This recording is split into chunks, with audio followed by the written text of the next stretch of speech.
Gotta love starting off with the wrong camera. Can't stand it. Might as well throw this back on the screen. Stay tuned. Show is about to start. Hi everyone. So this week's live stream is kind of an open conversation where we can talk about whatever you want to talk about. I have a couple of things I wanted to go over briefly, and once we've accomplished those, then we're just going to tackle all of your questions. Hi Tyler, how are you? Let me find my one item so I have it ready. Ta-da, done. All right, got that done.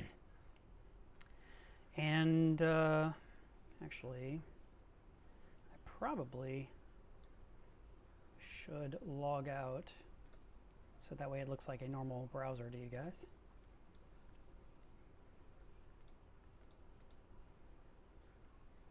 And then hopefully when I switch screens to this, it'll look correct. We'll see what happens. Do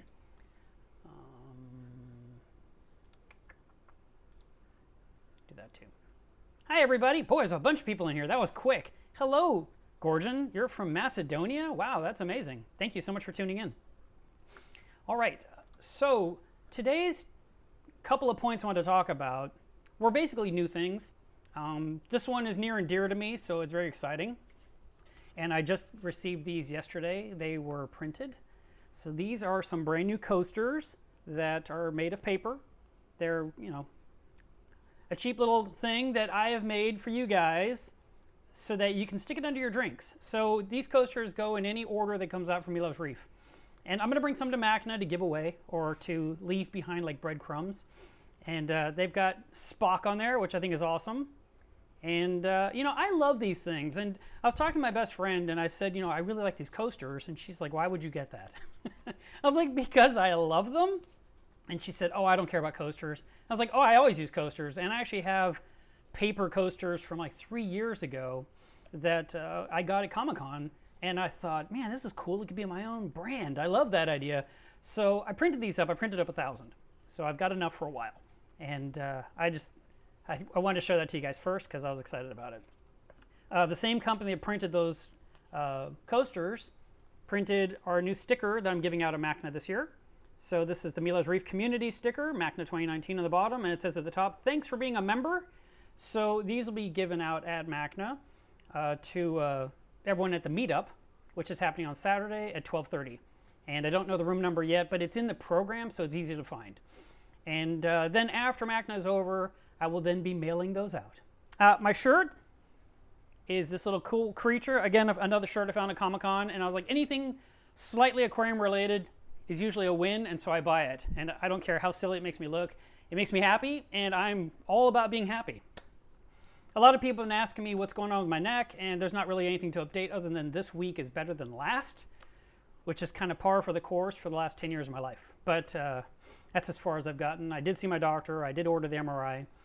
I have to go do the MRI, and got to find out what that's going to cost. So I already called my insurance to find out what they'll cover. And so, you know, that's coming. Hopefully this week I can get the MRI done and get some eyeballs on my situation and see what we can do. The next new thing I want to talk about is this guy right here. So this is a 3D printed circle that was designed to go around the Nero 5 pump. And it's got a little notch right, if I point it this way, you can see it. That is for the power cord of the pump. And it would go on that pump right there. So I'm going to go ahead and install it for you guys while you're watching.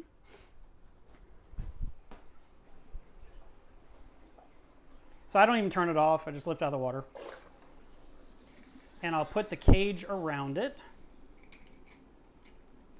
The pump actually senses when it's out of water and stops spinning, which is kind of cool. And you can just secure it on there and then pop it back into place. And now it's against the acrylic wall, and no snails or fish or anything get sucked into the backside of the Nero 5 pump. And now the pump is running again. I can already feel it. And because of this cage, you can tilt it any direction you still like. And this cage that I'm showing you right now is the prototype. Okay, so that little cage looks like, how do I share this to you guys? Give me a second. Nope. Cool. I did not expect to see that. All right, hang on. That should be on your screen now. So this is the Nero 5 snail guard. This is the official one that is on its way to me now. I ordered 50 to sell from the shop. So this one looks a little bit different than the one that is on my tank right now. I got the prototype, and then the design was changed slightly to before it actually went to market. So they're available for pre-order on the website right now. They're $20 each. I can ship this thing for $6. So if you buy from my website and it costs more in shipping, I'm just going to refund you the difference. You're just paying $6 in shipping. If you're adding other things like RODI filters and stuff, well then no, I'm not going to do it for $6. But this little guy is so light, I can put one or several in a small box, and I can ship it for $6 to you anywhere in the US. If you're outside of the US, just contact me directly, and we can figure out what shipping is going to cost to go to Canada or Mexico or UK. That's fine. And I should be getting all of these in by the end of next week, and then all the orders will go out. I've already had 15 people do pre-orders, and so I wanted you to be aware of what's coming to market. So I thought that was pretty cool. This is only made for the Nero 5. It's designed specifically to allow you to tilt your power head to get those angles you prefer. The cord keeps it from falling off. It's nice and snug. I took mine off today just to clean it really quick in the sink with a toothbrush, and it was super easy to rinse off. So I just wanted you guys to see this thing. I'm excited. I went ahead and I talked with the designer, the guy that drew it up, and he was like, Mark, how would you like to sell these on your website? I was like, that's great. So it's kind of a partnership. He's getting paid to make them, and and I make some money too. So that is something that I wanted to share with you. And I guess while we're on the topic, I will hit this guy on the screen. Please shop for my website at muellersreef.com because it helps feed Spock and feed me. And I always appreciate any kind of purchases that happen. And this week, I've actually seen a lot of orders come through. A lot of them were pre-orders and some other things. And I always appreciate seeing those in. And, the economy, you never know what it's going to do. So not trying to jinx anything, but any kind of business I get is good in case anything goes bad later. So that was that. I'm going to remove this guy. While I'm promoting, we'll talk about, not that one. We'll talk about this. Our Club Mueller's Reef community on Facebook. We have a great group. We help each other. We answer questions. We identify stuff. We brag about stuff. We get compliments about our stuff. It's a great group, and you are welcome to join. We have around 5,500 members at this point. We've been operating for a full year. We just had our anniversary on the 8th of last week. So that was really nice to think we've gone this far, this long, without turmoil and chaos and hatred and anger and spite and all the things that you see in other groups, you don't see in ours. So you are welcome to join. All right, that's it. I'm out of topics. We're done. So let me start answering your questions. And that way we can make this more interactive than usual. And you'll get the entire experience, a little bit longer today, or we'll go until I have had enough, So let's see.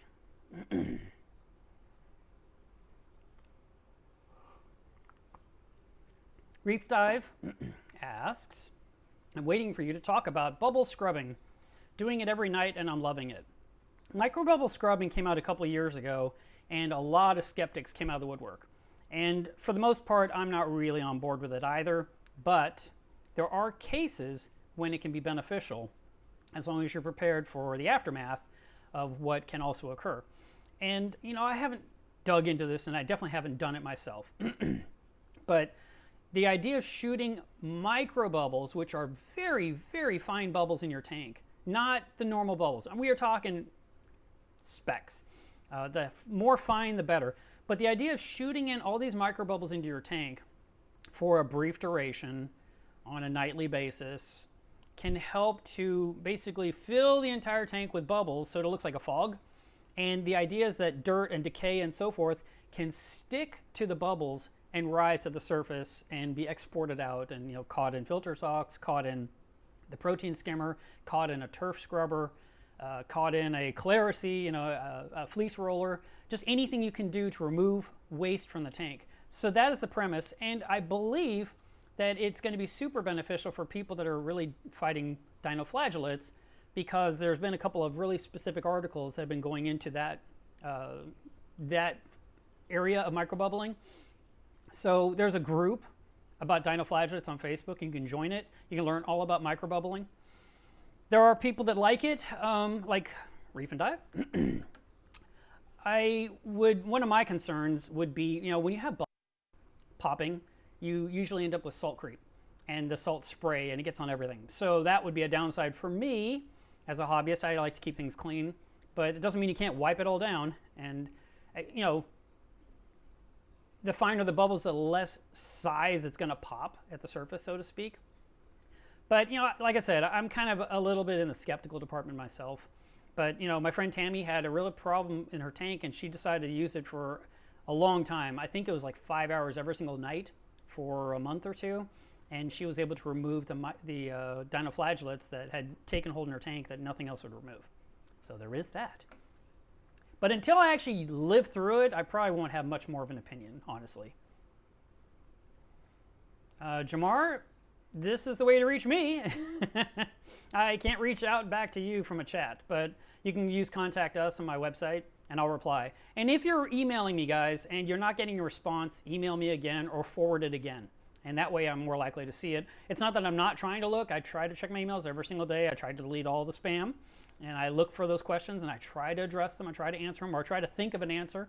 So yeah, just send it to me again.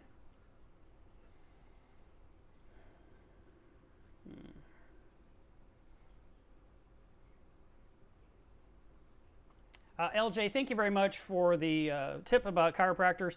I won't even see another chiropractor until after the MRI anyway. No one's going to touch this neck until we know what's going on in this neck. That's all I got to say. I felt like I had a good one back then when I did this, and I paid him a lot of money. It was all out of pocket. There was no insurance back then. I was too poor, and I just let him do his thing. And in the beginning, it was great. And the longer we went, the worse it got. And I don't think he ruined my neck, but I feel like he didn't know what was going on in there, because x-rays don't tell you everything. And I feel like it just got worse and worse and worse. And it was to the point where he couldn't make anything pop. All my muscles were like holding me together, and I was miserable. So I have walked away from that, and I'm not looking for that. I'm not actively trying to pop bones. I'm wanting to find out what's going on with the discs between my bones. Macy asks about the snail guard. Does it work with anemones? It should. It should block them from crawling in, because it goes all the way against the glass. And in theory, because there's so many holes on the surface, they should be able to crawl across and keep going and not be sucked in. And that's the idea. But obviously, more people are going to have to use one to see for themselves. But I know for a fact, snails aren't going to get on the back of the pump and sit there, which has happened to me many times. A few people said fish got sucked to it, which means the back side of it. So keeping that screen on there will keep the fish away from it, but not obstruct the flow and not slow down the flow, which is very important. And a lot of people have said things like, well, why wouldn't AI have made this in the first place? There's a lot of things that people 3D print that we would think, oh, that's so obvious. Why didn't I think of that? So that works for big companies too. And who knows, maybe the Nero 6 will be built a little differently in the future. But it's a really nice, easy thing to just slide on there. Simple solution, should last a very long time. I have to tell you guys a horror story that happened to me this week. In my workshop, I go out there every day and do something. And I went one day and everything's normal. And the next day I went in there, everything was rusted. Everything was completely rusted over. Anything made of steel was rusted. So the entire surface of my jointer, which is what I prep my edges with for acrylic work, was just brown rust, just solid. I was shocked. And the CNC machine, the rails, the toothed track that goes right across, that one was rusted as well. It was just a disaster, and I was just shocked. And then I looked at my router. I had brand new router bits on the routers, and they were rusted. And the arbor on my drill press was rusted, and the arbor on Minion was rusted. Oh my God, so much rust. And I couldn't understand what caused it. Because in the past, what I'd had was, I had an accident in that room 2 years ago where the water heater had sprayed a fine mist of steam into the room for many hours. The house was 45 degrees. I walked in there, it was 90, and it was a fog of steam. It was very damp, and when I got the light turned on, everything was soaked. So everything made of steel rusted, which, okay, that made sense. There was water droplets on the ceiling. There was water running down the breaker box. I didn't even know what to do. Everything was just flooded with moisture. I ran a dehumidifier in there. I put in all these desiccant packets everywhere to absorb, to take it out of the computers and stuff. And I did all this cleanup.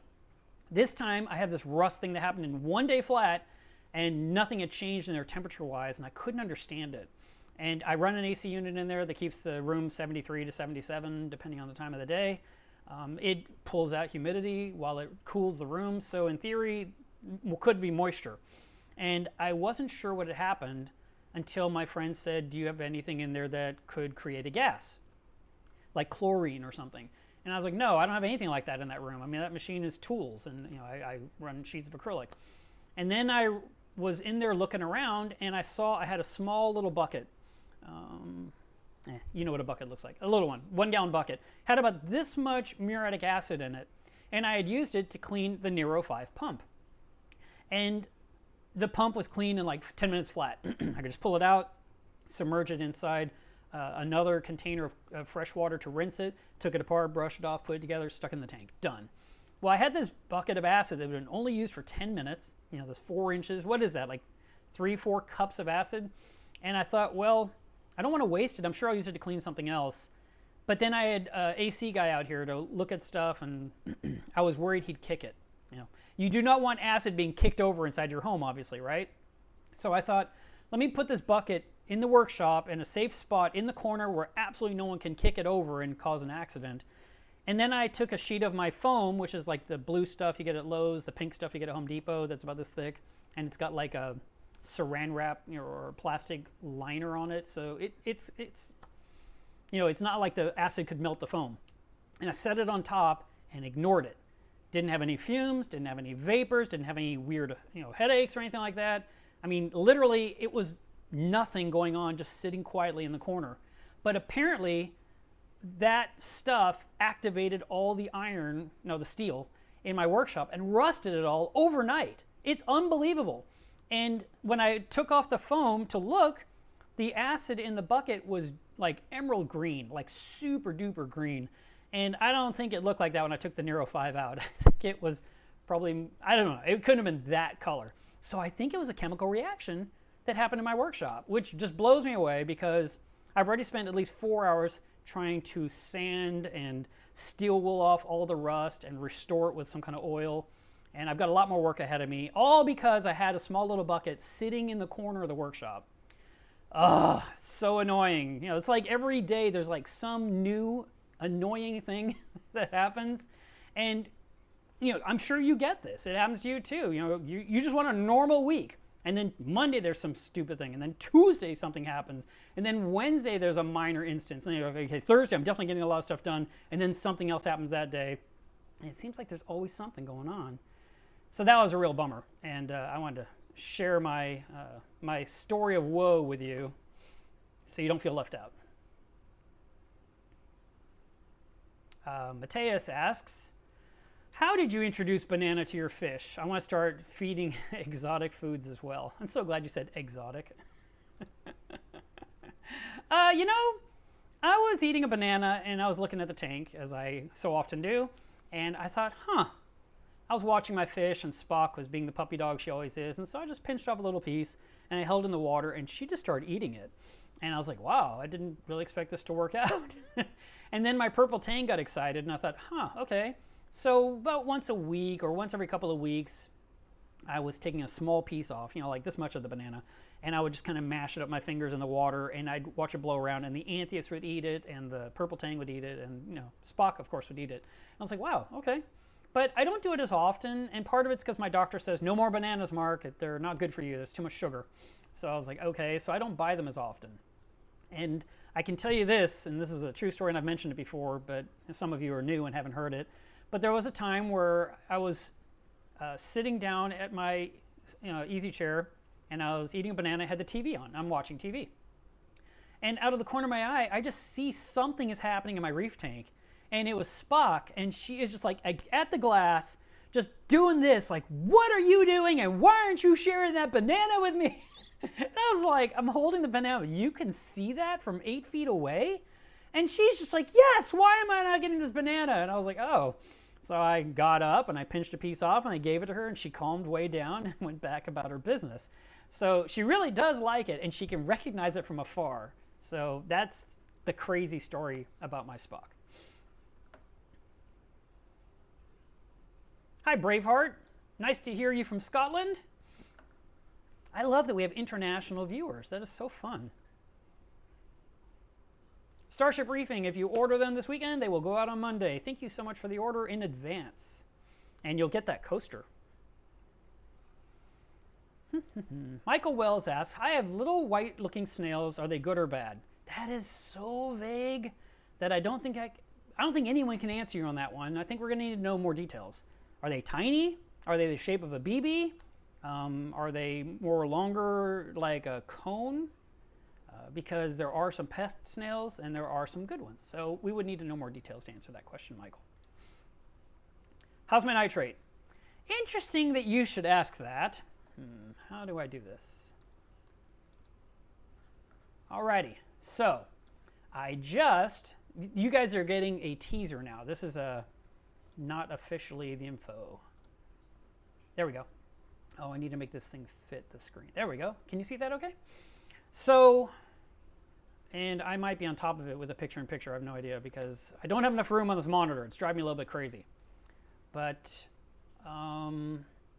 this is my current readings per aquariumwatertesting.com, I believe is the name of the website. Yeah, that sounds right. And I just sent this in on Monday and got my results yesterday. And it showed that my nitrate was measuring 5.8, which I really have a hard time believing because my ELOS kit says I am more than 25. My API kit says that I'm probably more 20 to 30 to 40. So to hear it's 5.8 is like, yay, I wish, I hope, I love that, but I don't know if it's true. It also said ammonia was up slightly, which I totally disbelieve. I just don't believe it. I'm just telling you how I feel. Magnesium has been measuring really high on my Trident, and I've been feeling like the Trident wasn't telling me the truth on that one number because, again, my test kit that I use measures lower, and I have another device that measures, and it was measuring lower, but Aquarium Water Testing came back and said it was like 1560. So crazy. Magnesium continues to be very high in my tank. I'm looking at my corals, and I've got some Montes that aren't the right color, and I know that that can happen from overdosing bacteria, and I'm doing NOPOX, so there's a chance that's the cause. But at the same time, I know that magnesium makes my Montes color up, and I have not dosed magnesium to my tank in over 4 months, and I'm feeling, or maybe 5 now, and I just feel like I need to dose it. But when I get this result yesterday, I'm like, oh, maybe I shouldn't dose any because it's already this high. So that is where it is. Calcium, they said it was showing at 479, where the Trident says it's like 416, and my test kit says 410. So it's really hard. And then also at the very top, it shows that my salinity is 1.027, which is also not likely. So I'm not throwing them under the bus. I'm just saying I have all these devices that measure with. I go to them to get a comparison and to kind of check my own values. So I want them to be right. And when they are not exactly what I'm expecting, it's a problem. Because it's one thing to say, oh, I've got one bad kit. Okay, let me throw it out and get a new one. But in this case, I have numbers that aren't jiving, and I know for a fact my tank salinity is lower than 35 ppt. Last test it was 33.1, which is around 1.025, I think. So this showed 1.027. I'm like, oh, how is that even possible? I know I need more salt in my water. So anyway, there's some numbers for you. I hope you found that slightly interesting. Mike, if you didn't get an answer, please forward it to me again, and I will do my best. If you're talking about an acrylic, like screened to fit on the top of your tank to keep fish from jumping out, I do not make those. All right. looking for another question. And by the way, I haven't opened my Google Docs yet, so because I like to paste these comments in, so I'm just working my way down. So Eric, if you're in the background doing that, I apologize that you're being ignored by me. Eric, by the way, is the one that made our beautiful artwork for the sticker, as well as for the coaster, and he's my art guy.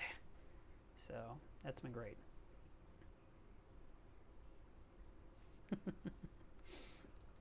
Terry. I'm sure more people get that reference than you'd think.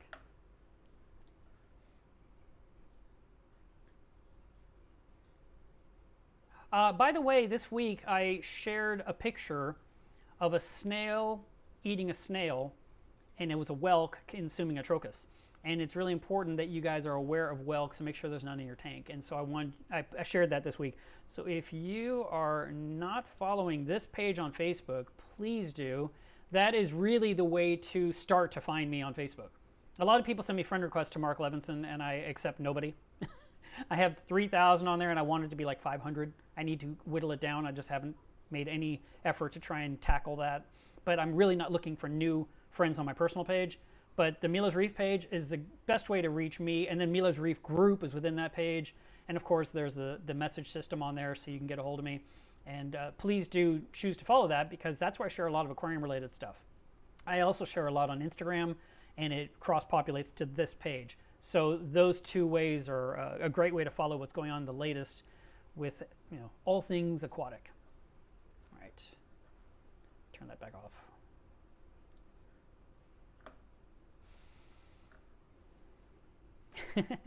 Denise, you didn't tell me your name, but hi, and thank you for saying hi. That's great. Reef and Dive, thank you for the super chat. I really appreciate that. That was super nice.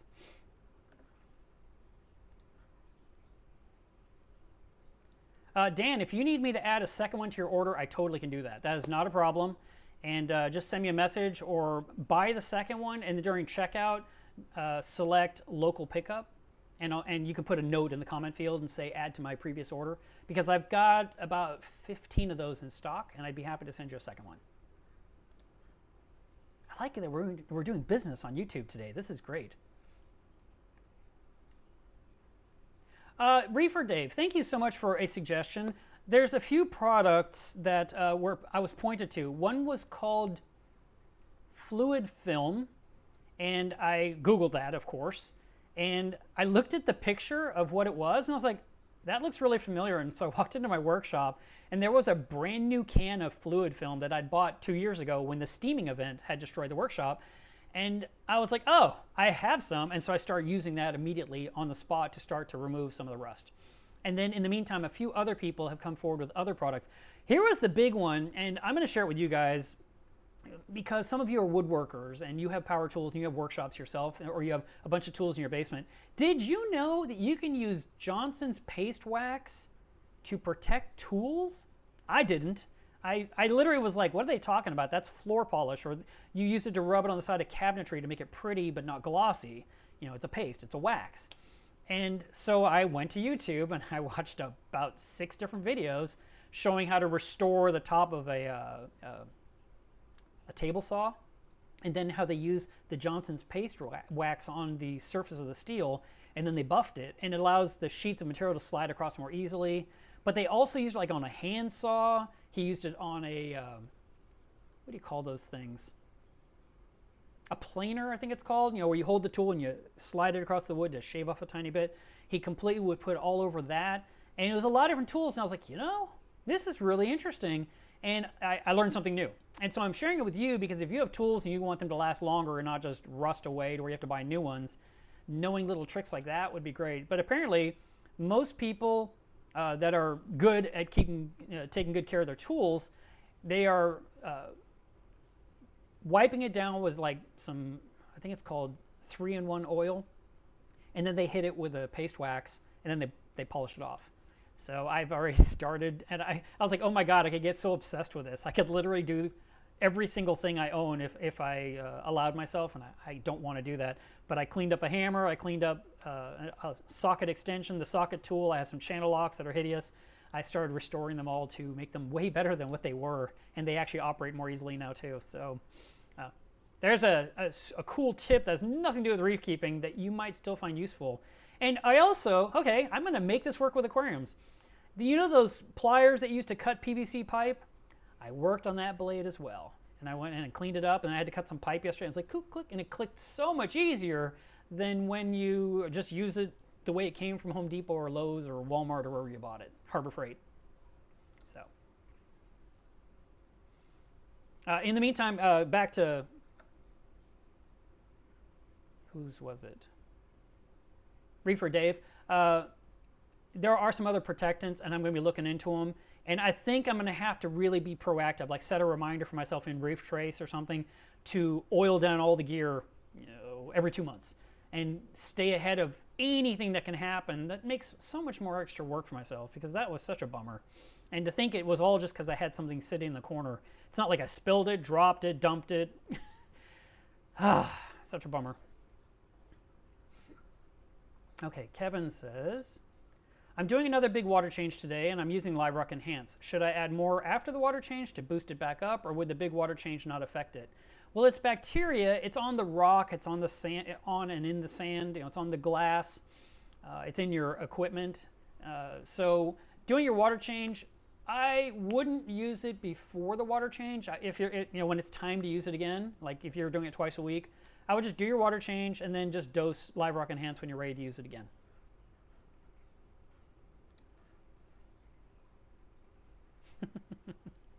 I think this is in reference to my conversation about bananas earlier.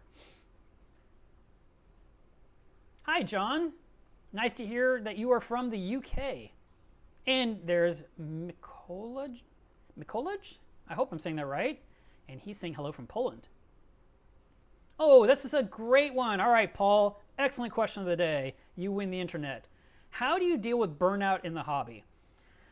When I hear other people get burned out, I'm always thinking, how? Why? What changed, or what has gone wrong, or why are you at the point where you don't care? Because I've been doing this since 98, 21 years, and I've never said, man, I wish I didn't have a tank. It doesn't even enter my mind. There are times where things are going wrong, or things aren't beautiful, but it never has made me say, I just wish it was gone, or I'm done, or I'm just going to get rid of it, or I'm going to let it go. It's always been, I guess it's the challenge of how can I make it better? And it's kind of an ongoing challenge. I mean, when you have a reef tank that you're not really feeling at the time, you're not really connected with it, find out why. What's bothering you about it that makes it to where you aren't putting any effort into it? Is it that it's just too dirty? Is it that there's just too much algae and you're like, it's just so much work, I don't want to touch it? Is it there's a lot of dead skeletons in it that remind you of all the things that didn't survive, or that ended up perishing that you never removed? Is it a lot of empty snail shells? Find the things that are bothering you and remove them, cut them out, clean, and restore everything. I always tell people, get your tank back to the way it was on day one. When you got that brand new tank, you were super excited. And you set it up on the stand, you were taking pictures, you had all these brand new packages of things you were about to unpack and install on the tank or in the sump. You got yourself this really cool wiring harness. You found this thing with buttons that let you do these really fancy tricks. You did so much research on a bunch of stuff, and you got super excited. And all is well, but then are you keeping everything in great shape, or are you letting it kind of deteriorate over time? And then what happens is one thing after another, it compounds to the point where you have a lot of issues to overcome, and it can be a little overwhelming. I think that could be part of the burnout. The other burnout could be just the fact that you're thinking, I haven't seen a new fish, I haven't seen a new coral, everything I see is the same, it's always the same. Then you're just not looking in the right places, because there's always something cool out there. And before I said, to follow Milo's Reef on Facebook, I share some of the cooler stuff that appears, in the social media news, and I'm like, oh, that's a cool fish. Whoop, I send it. I met a lady named Helen when I was in Bonaire, and she's super nice, very reserved. I wish I'd gotten to know her much better because I have just been in love with the pictures she's sharing from the ocean. She goes diving on these reefs. God, I feel like she must dive like every other day. And she's constantly sharing these incredible pictures. And they're such good pictures. She prints a calendar that you can buy. She prints giant, framed pictures that when I went into restaurants in Bonaire, her photography was on the walls. And I was like, man, these are awesome pictures. And I was like, oh, it's Ellen. Holy crap, I met her. So finding that kind of stuff can help get your joy up. Watching those National Geographic nature shows where you're getting to learn about animals that you would never put in your aquarium, that could be pretty cool. I think it's about learning and maintaining what you own in the best condition rather than kind of shrugging your shoulders and saying, because that whole give up attitude, it's sort of like when you own a car. Because you buy a beautiful car, you love it, you drive it around, and then the inside gets all messed up. And then you finally clean the car and because you want to sell it or trade it in, and you start realizing how great that car was, and you think to yourself, why didn't I clean this up better sooner? I should have, because this is actually a great car and in super condition. Why am I even selling it? So I would say that's how I avoid burnout. I just don't allow it to take hold in my psyche.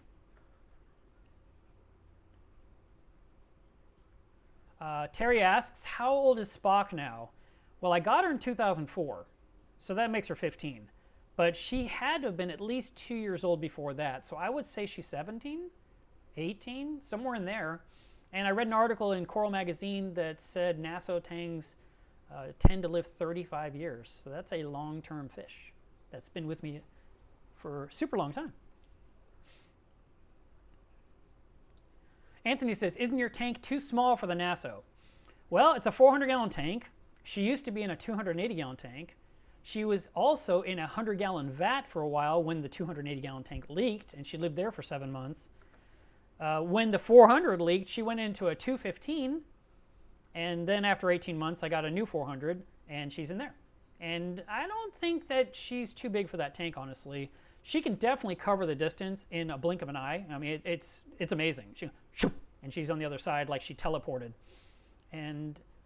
But no, I don't think that the tank is too small for her. If she were put into a much bigger tank, like let's say 1,000 gallons, I would expect her to probably put on 4 more inches very quickly. I think she will grow basically size proportionate to the aquarium that she's in.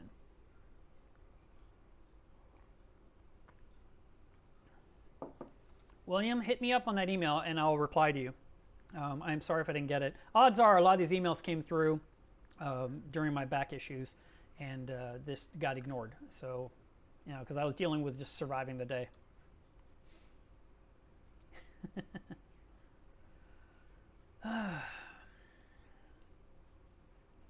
Jamie asks, how's the refugium for the Red Sea sump coming along? I haven't done that one yet. I need to do that soon because that one has I've got someone local that wants that, and he told me get it built. It's not on my hit list. I got to add it to that list today so it gets on the build list and I can tackle it. Mike asks, have you weaned the tank off Nopox yet? No, I just installed the final bottle. This is my last bottle. After that, I'm done. I think, the test results I showed you made it sound like my nitrates have come down. So, and you know what? I mean, one of the things that a lot of people said in the beginning was, why does it even matter? Your tank looks great. And I understand that viewpoint. And you guys are getting a bad picture right now. Let me see if I can add one of what you can actually see. And this is one of the ones that I shared recently. Maybe it's this one. Yeah, here we go. So that's what my reef looks like right now. I mean, it's so much better than the webcam. That's why I almost hate standing in front of the tank. I just feel like it's a blurry mess. But the reef is doing really well. The colors are about right where they should be. There's been small, little, tiny losses from, during the Nopox treatment. I've been treating now for, I believe, going on 5 months. And I'm down to only putting in 15 milliliters a day in a 450-gallon liquid volume system. So at one point, I will stop putting this in there. And it will, then I might approach it another way. I might just see what happens if I really stick with Live Rock Enhance.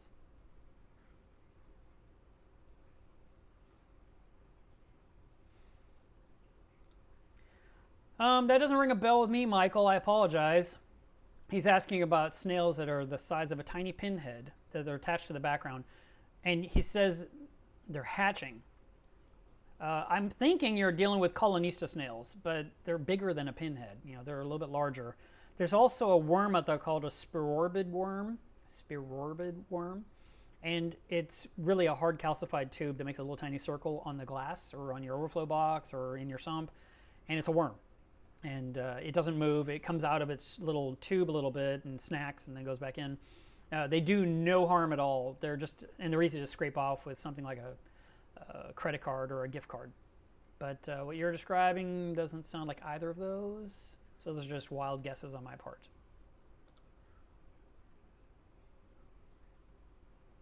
Odie says, do I have to bother with testing? All I have are fish. Do I need to check alkalinity, pH, and all that? When it comes to a fish-only system, you still have to maintain good water quality for the health of the fish. So you're not going to have to test everything, but you're going to want to maintain keep an eye on pH. And I'd get a pH monitor rather than testing for pH, because a pH monitor is a one-time purchase. You put the probe in the water, you set the reading device, like American Pinpoint makes a great pH monitor. You can put in a 9-volt battery, 9-volt battery in there, or you can actually get a power brick to power it forever.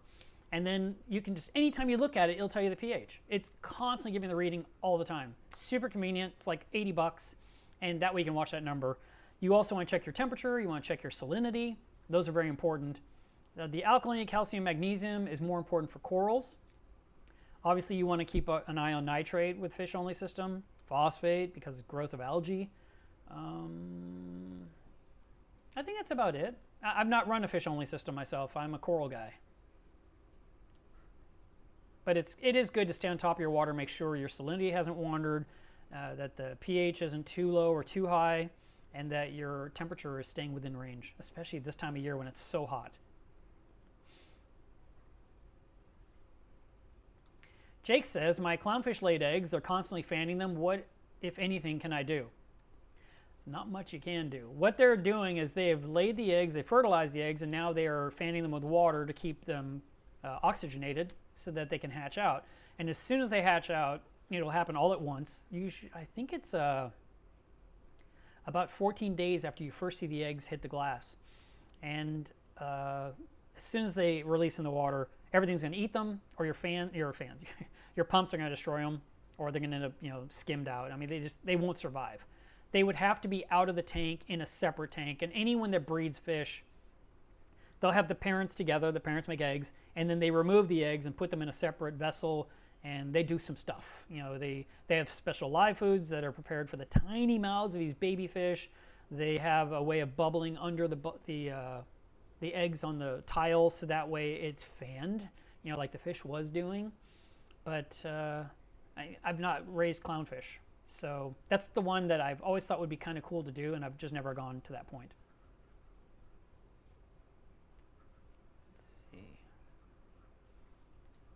Do you make coral photo boxes? I think so. I sell a top-down photo box and I sell a smartphone floater box, and both can be used to take pictures of corals. But if you're talking about something else, I'm not familiar with it. They're both on my website in the acrylics section.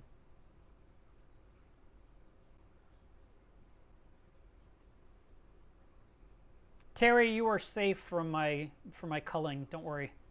See, I told you it's really hard for me to remove anyone, but I'm really good at not adding any more to my personal page on Facebook. All right, let's talk about this one. Debbie says, I've been hand dosing my tank daily. My alkalinity has been staying at 8.4. It climbed to 8.7, and my Lobo started sloughing tissue. I tested 4 times, 8.7 with Hannah and 2 other test kits, calcium is 420. I don't think that's related.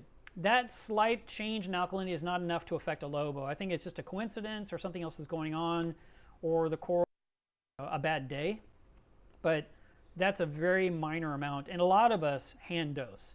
In the beginning, when I had my 29-gallon and I learned about dosing, I was using a product called Bionic, which is a 2-part, and I would put in a small, I had this little dosing cup, really tiny, held like an ounce, and I would put in 15 milliliters of part A and 15 milliliters of part B, and I would just pour it into my tank gradually for about 15 seconds until all of it went in, and then I would take this, I'd wait 30 seconds, and I'd pour in the other one for 15 seconds till it was all in.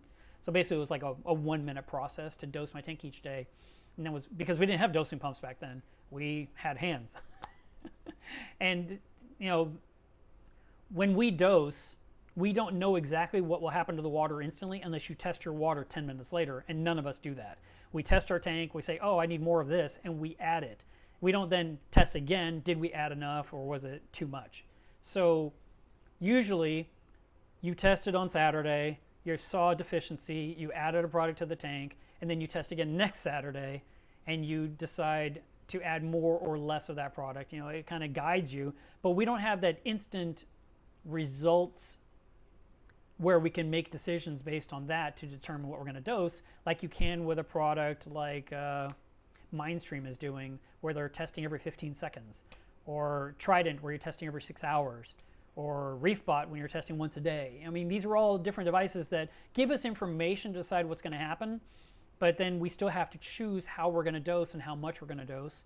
But that small jump from 8.4 to 8.7 is nothing. Seriously, it's really, I honestly tell you, it's not. And I can tell you because like my own reef has a couple of times, which is insane. And obviously I was not testing weekly, which is why this happened. But my alkalinity went way, way, way up. And it was measuring 22 on my test kit. And I was like, that can't be right. And so I test again and it's like 21.5. I'm like, what? And I turn around and I look at the corals, the hammer corals, the Lobos, the Pagoda Cup, the Duncans. Everything's wide open, nothing seems to care, and I'm looking at the fish. They're all swimming right side up. I'm like, how is this even possible? And what it was a defective controller on my calcium reactor had run a little rampant, and I found the problem. It turns out that device I was using didn't have any kind of battery backup, so when there was a power outage, it like reset the specs, which is horrible design. And so what is your cure? Plug that one thing into a battery backup, just so it can't forget what it's been taught. Anyway, I was like, that was so annoying. And I have a battery backup, so I plugged it into there. And then a year later, it did it again, and I got rid of it. It's like, never again. And I went back to the one I've trusted for a long time, which is the Milwaukee pH controller. And that one has never let me down. So my point is, my tank was at 22, and my reef lived. So you're going from 8.2 to 8.7 is nothing to think it would affect the Lobo. And I don't know why your Lobo wasn't happy. Maybe there was another coral nearby that was fighting it, and you saw the aftermath. Maybe if something happened during the night. Maybe it was shedding. I don't think Lobos shed, but... Or it could have been brown jelly disease, which is a real thing, and happens with LPS corals. So that might be a concern. All right. You did ask, Debbie did a follow-up, would you, using a dosing pump and slowly dosing over the day, would it help?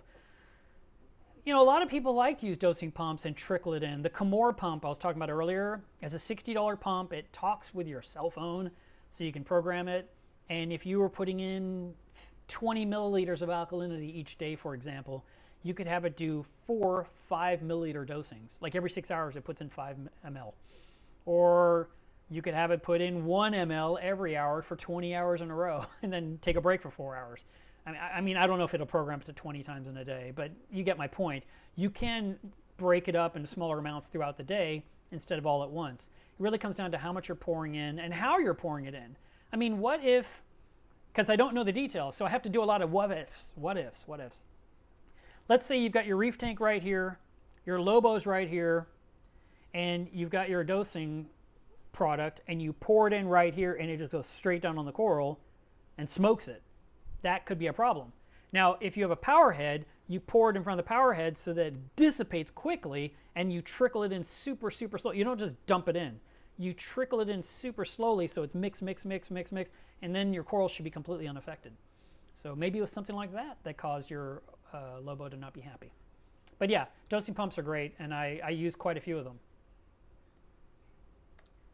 Mateus says, would you consider getting a Tridacna clam for your tank? Perhaps an Ori Gigas. The Gigas would be great, but then the tank would have no room for Spock. I would like to get some clams again. I love the Maxima clam, and especially the turquoise blue. That's my favorite.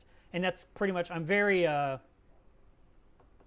What is the derogatory term people love to use with me? I can't think of it. Picky is an understatement. It's got to be a turquoise blue Maxima or I just don't get it.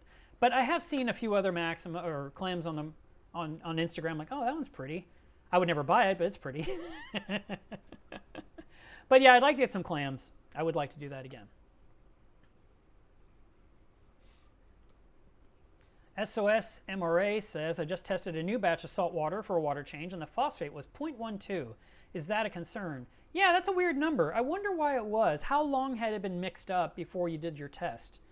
Because I don't think you should have a phosphate reading in brand new salt water. I haven't measured mine in a very long time that way. It's a good one for me to do again, and I will this in the upcoming near future. And I'll kind of double check for myself to see what I get. Could be a false reading, or could have been something in the container. But yeah, it seems a little bit high, especially when you're trying to keep it at 0.03 and then you pour in all this water with phosphate. That's kind of going counterintuitive to what you're trying to accomplish. So I would check it a few more times and find out what it's like the next day before you use it versus right after mixing.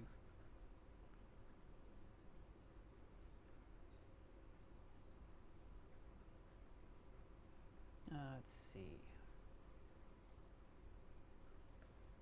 Okay, Mason's running into an issue here. Maybe there's more follow-up. I haven't seen it yet. But he says, I've stopped dosing alkalinity and yet it keeps rising. First it was 8.8, then it's 9.0, then it's 9.5, now it's 10.8. Well, something is adding alkalinity. Whether you think you stopped dosing, something's adding it. So, I mean, it's just like my mystery magnesium that won't seem to come down. Your alkalinity is literally growing up. So what's measuring it and saying it's going up and up and up? Is it a device? Is it you with a test kit? Is it the HANA meter, checker? What are you using? And it's time to look at everything that's being trickled into the tank to see if there's anything that could explain, that could be added. For example, if you're trying to buffer pH, you're going to raise your alkalinity. So don't do that.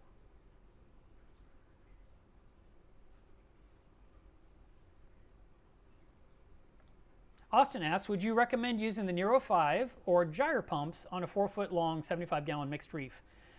Okay, so I really do like the Nero 5 because of its small footprint, where the gyre is not a small footprint. It's actually kind of a large object.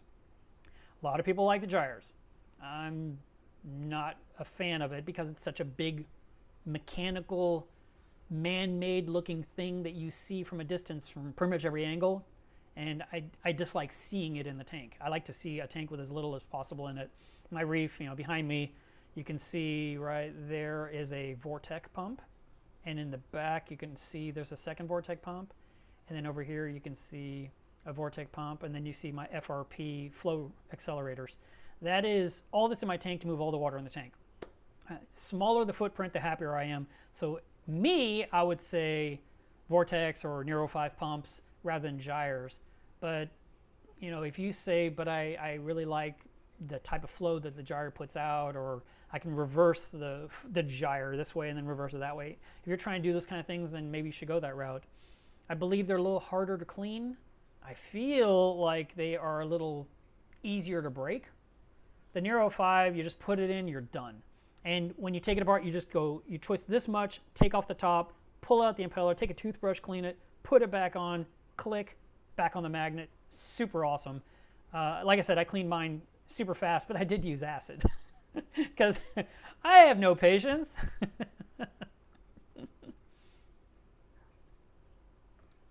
Amanda says, I had 3 clams killed by Monasterius snails. I've been researching whelks, but that doesn't appear to be what I have. See, that was what I was thinking. You have whelks. Mine move fast, and they're mostly solid white. Have you heard of this? Okay, let's take a different tack on that situation.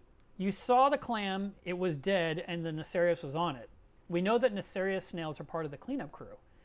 So did they go in and murder the clam, or were they eating the clam that had just, or was in the case of dying to where it was defenseless, and the snails just got there opportunistically at the right time? That could be the case. You might have Tongan Monasterius snails, or the super Tongans, depends on size. But I have a feeling, and now the thing about a clam, clams die very fast. You can have a clam, And it can be doing great, and you just look at it wrong, and the next day it's gone. I mean, they die in a day. It is so fast. Very frustrating. You don't hear me buying a lot of clams because, well, they're expensive, and the longevity is questionable. Now, that being said, I have grown a clam from something this size to something about that size in 5 or 6 years. So I can go a long time with clams.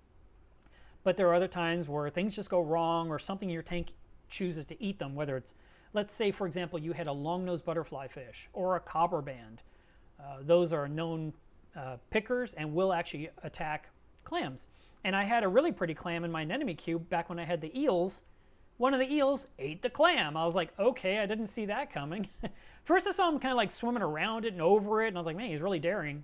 But he didn't smell it. He didn't look at it. And I was like, okay. Next thing I know, it was eating the clam, and that was the end of that. And kind of was like, okay, no more clams for a while.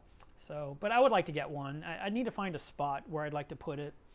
I don't really know where. One of the best parts of clams is looking down from above and seeing my tank. The only way I can look down from above is to get up on the walkboard, which means I get to see the clam from above for a minute or two, maybe once a day if I decide to go up every single day. And the rest of the time you're looking at it from the side, which isn't nearly as beautiful. So it's kind of a, do I want it that badly or not? But yeah. So with your situation, Amanda, I don't know why your clam died, but don't really think the Nassarius snails were the culprit in this case. That's not normal. You'd have to have some really crazy predatory Nassarius snails. But you know what? You can send me a picture of them, and I'll take a look at them. Tyler says, I'd like to know more about the Comore dosing pump. Is it in stock? What kind of maintenance do they require? Well, it is in stock. I've got about 15 of them, and I ordered a whole bunch. And now I heard no one has them, which is great, because everyone has to buy them from me. And you should immediately go to melosreef.com. All right, the maintenance is nothing. You can do some calibration from time to time. You just open the app on your phone. You pick the pump. You can name the pump. Like you can name it alkalinity, name it magnesium, name it Nopox, whatever you're using, AquaPower. And then you program it, and you can even tell it how much solution's in the bottle. So like, for example, when I hook up the bottle of Nopox, I say there's 1,000 ml in there, and then I say dose 15 ml a day, and it says you have 31 days worth of product in this bottle. I'm like, oh, that's kind of cool. Don't believe it maybe it does count down. Maybe it says there's 23 days left. I don't remember. It's one of those things where I hook it up and I'm done, and I don't go mess with it. But but the app was super easy to use. You can actually daisy chain several of them together. A maximum of 4 Comores can be on one power supply. Don't go with more. And it works out quite well for what I've used it now for dosing Nopox since I started. So I've been using one for 5 months myself. James asks, how often do you use LiveRock Enhance? I'm not using it right now. I don't want to keep adding weird bacteria to my sump from the Nopox dosing. I feel like the two interact and create a super bacteria that creates all that slime. And I'm sick of cleaning out slime out of my system. Last night vacuumed out a lot of stuff out of my sump that was bugging me. I had my sock box in place. I had my 10 micron sock in there, and I used the VCA vacuum attachment I told you guys about a few months ago. And I was vacuuming the bottom of my sump and the walls of the sump, and anywhere I could find the slime, I was trying to suck it out of the system and get it trapped in the sock and remove it, which I did. And then I removed the sock box from my sump, and I put in the stand, and I put the Clearacy in place, and I went to Home Depot today, and I got the 2 pieces of PVC that I did not have to finish the project. And after the stream, I'm going to hook it up and start running water into the Clearacy. So that'll be fun. That was a long answer for James's question about how often do I use LiveRock Enhance. Alan asks, will LiveRock Enhance help with high nitrate and phosphate? Thanks in advance. Yes, it actually can, because it's eating the stuff that's decaying in your system and helping to export it. So you've got bacteria working in the system. That's why I'm thinking when I'm done with an Nopox, I might just like put it in my rearview mirror and then go with LiveRock Enhance and see what kind of miracles it pulls off. We'll see.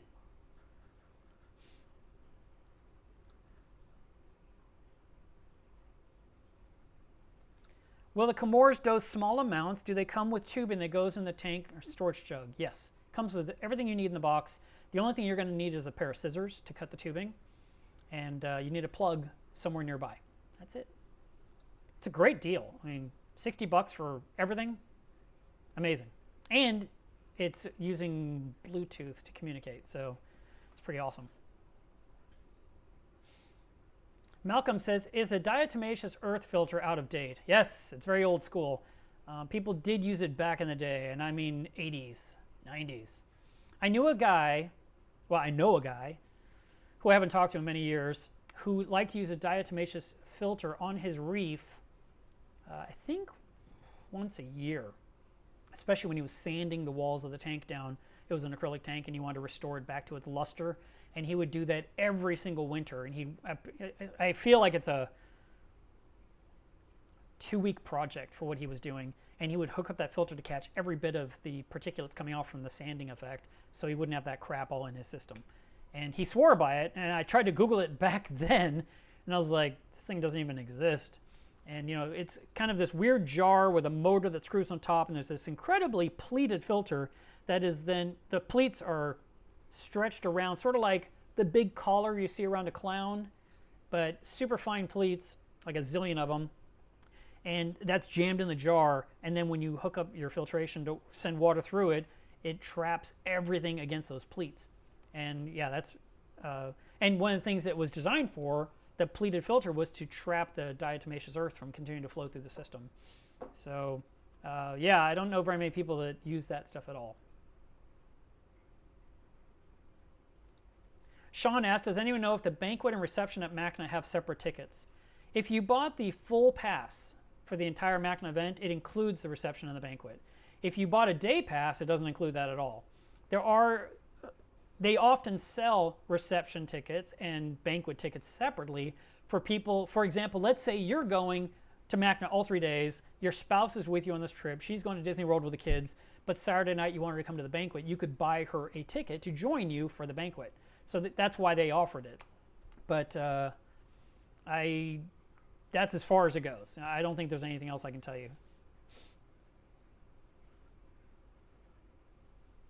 Stefan says, have you ever used hydrogen peroxide to combat algae, dinoflagellates, diatoms? A local reef guide told me about it, but I don't know if I trust the advice. Yeah, actually I have. I've used 3% peroxide in my reef in the past to remove a little bit of dinoflagellates that was trying to take hold in my tank, and I caught it early on. It came in on a gorgonian I got from Florida, and it was crazy because this weird brown crap was like webbing itself all over the gorgonian. And I would take the gorgonian out of the tank and I'd swirl it around in a bucket, and it would look like a cyclone of brown goo, and I'd pull out the clean coral and put it back in my reef. And I had to do that several times. Like, this coral is never going to survive me doing this over and over and over. There's just no way. And so at that time I was reading, and I heard about using hydrogen peroxide in your reef. And it was 1 milliliter of 3% peroxide, which is the same peroxide you get when you go to Walmart or CVS or Walgreens. It's the normal stuff. And it's 1 milliliter of that peroxide per 10 gallons of water in your tank. And you're supposed to use it every single day for 8 days in a row, and that should resolve the problem. Now, it's not used to remove diatoms. Diatoms are a food for bacteria to consume, so don't worry about that one. It does affect and help with removing of the dinoflagellates, but if you have a lot, it's probably not going to have the ability or the strength to do what you're asking. It's too overwhelmed in what you're adding. It's sort of like you're really sick, you're in the hospital, you're hooked up to IV tubing, and you're taking cough syrup.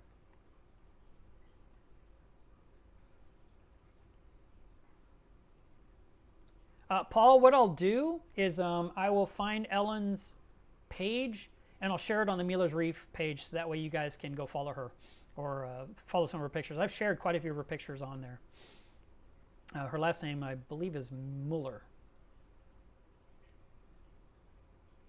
Glenn Smith says, will there be any new 2019 items coming out this year for reef aquariums that people are really looking forward to? Well, that's why we go to MACNA. That's why people go to RAP. Because this RAP happening this weekend right now in California, and then MACNA at the end of this month, is very likely when anything new is going to be released and revealed. So over the next few days, you should start seeing things appear on social media, things appear on reef builders, the blogging websites that are always talking about the latest content. You might see BRS talking about something new coming up. You might hear it from me. So that's something to look forward to. And I'm hoping to do some fun stuff at this MACNA. I'm not speaking. I'm not doing a booth. I'm wandering around with a camera, and I'm going to do some interviews. And I'm hoping to find some new products to tell you guys about, just like I always do on this channel. So that is something to look forward to.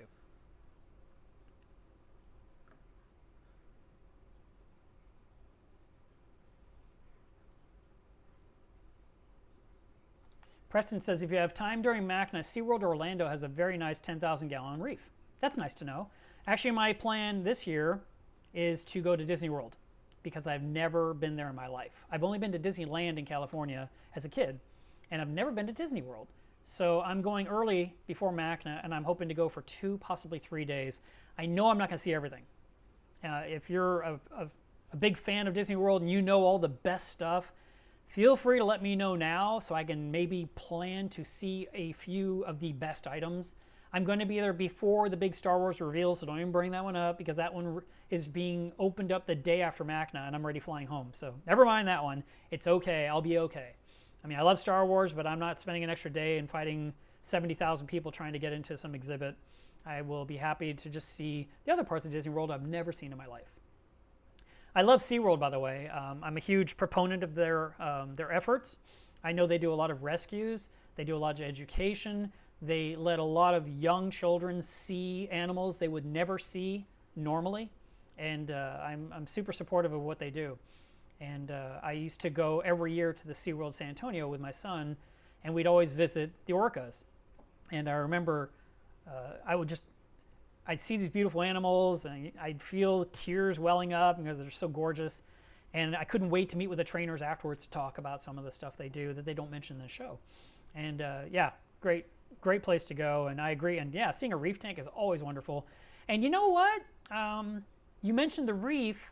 There are actually a couple of corals still alive in my tank now that I got from SeaWorld San Antonio. From their reef tank. They had some frags that they sold in a frag swap, and I was there, and like these came from SeaWorld, and I was like, done. So that's neat. Richard Rocha says, I'm having high phosphates, low nitrates. Macroalgae can't seem to balance them, and I think it's why cyano keeps growing faster after cleaning. What could be the cause of high phosphates? The cause of high phosphates is probably going to be food. Whatever you're feeding your tank, you're probably just adding it to your system, and then the lack of exporting it. Phosphate RX is a great tool to knock it down very quickly, and it's the one product I've been highly recommending for over a decade. It's the one product I use, and it's the one I'm about to dump in my tank this weekend because the test results I showed you guys showed 0.49. My test kit last night said 0.75. It's too high. So I'm going to go ahead and knock it back down because apparently I'm not using enough Nopox to knock down my phosphate. So I'm just going to handle it my way, what I've always done. I love Phosphate RX. I did a whole video about how to use it. I warned people about the nuances of certain things that some people say have happened. None of those things have ever happened to my stuff. I literally put it in. It is a no-brainer, no effort, no frustration, no drama. I don't know why anyone else would have drama with it. That's why I recommend it so much, because I think it's so simple. But not every system is the same. People said, oh, yellow tangs and Phosphate RX, they don't get along. Well, I have two yellow tangs. There's one and there's one. They're right there. And those guys have been through Phosphate RX, let's say 5 times a year for the last 9 years. So that's 45 times they've been through it, and they're still swimming and eating. So no, I don't think they just take out yellow tangs arbitrarily. Don't overdose the product. Follow the directions. In my case, I'm supposed to use 6 drops per 10 gallons to knock it down 0.5. So if I'm at 0.75 and I want to go down to almost 0, I would need even stronger than that, but I'm not going to do that. I'm just going to dose my normal amount that I like to use, and it'll knock them down some. And then in a week or 2, I can knock it down some more. There's no reason to get it done all at once, but that will help your tank bring them down. Now, it's highly recommended to trap the flocculant in a 10 micron filter sock, and people just think socks are all equal, and they're not. I sell a 10 micron filter sock for a reason. It is different from the 100 or 200 micron filter socks that are commonly sold and used. So if you need a 10 micron sock, I have it in stock. I have it in the 4-inch size and the 7-inch size, and I ship them all over the place. But just so you know, I used Phosphate RX for 9 years before the socks even came out. And my tank, again, didn't skip a beat. The protein skimmer pulled everything out overnight, and the next morning my water's crystal clear. So I really don't think it's a risky product, or I would say, hey, okay, you know, really go easy with this. You know, I would warn you, but I don't feel that, you know. So I do recommend it. And yeah, I would just knock them down, and then once they're down, you should be able to maintain them with your system, like you're saying, the macroalgae and so forth, to kind of keep them there. But you're going to have to test and keep an eye on it and see what happens.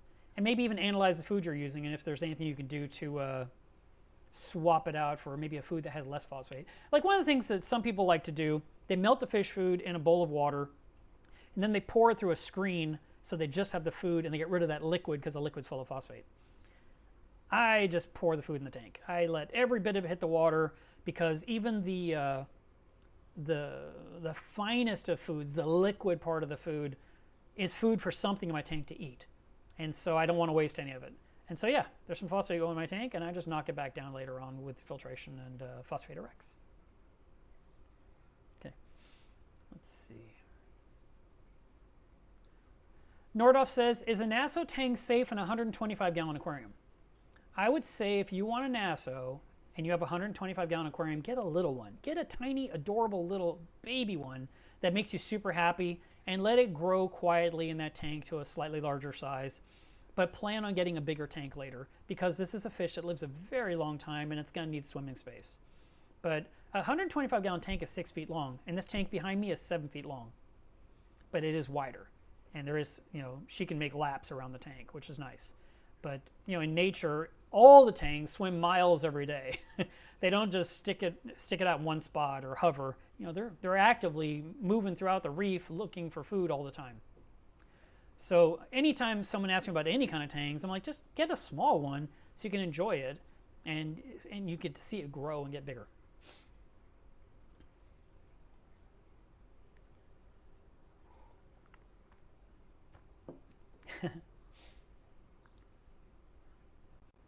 I answered that. I answered that. I didn't notice any pH drop with no pox, no. My tank is just lower than I like it to be, but that could just be because the probe was calibrated the way it was. I mean, it's not bad. It's like 7.9 to 8.1 each day. Do you have any future goals in reefing, like keeping all the special acros or having some special butterflies?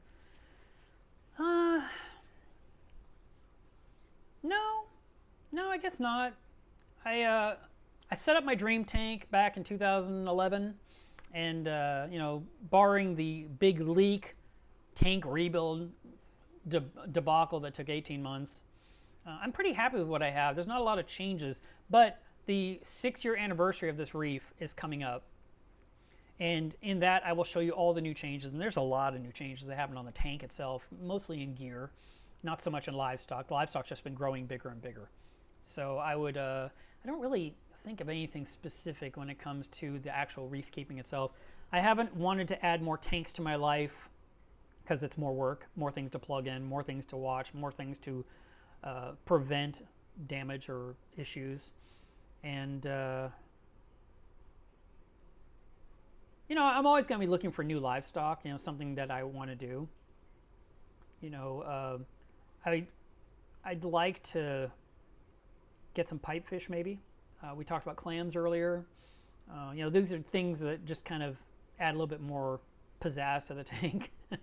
I would like to get more Anthias. That was the only reason I cared about nitrate, because I knew I'd be feeding them even more, and I didn't want to make the situation unbelievable. So that's what got the whole thing on nitrate started.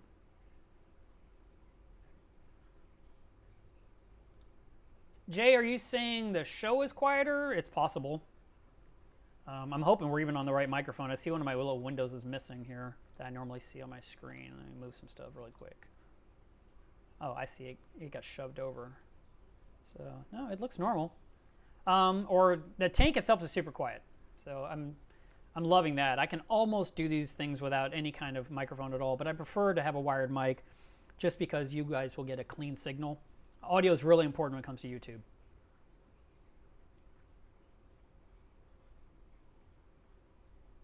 fun with reefing is smoking a cigar in 95-degree heat. You are adding to the global warming, sir. Put that thing out. I'm kidding, of course.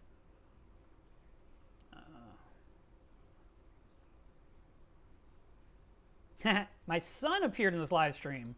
How old is Spock now? Older than me? Nope, Philip, you're still older than Spock. Let's see.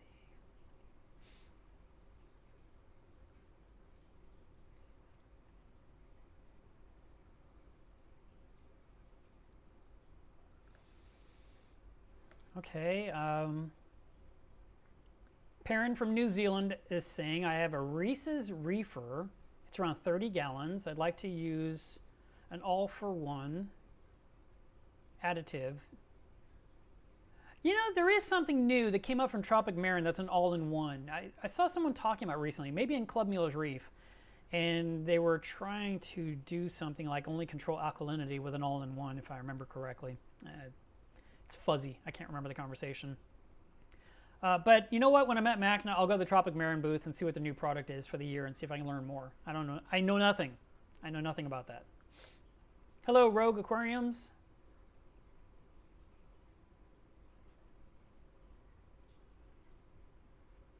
Hey, Cindy, thanks for chiming in on the X1 Comore pump.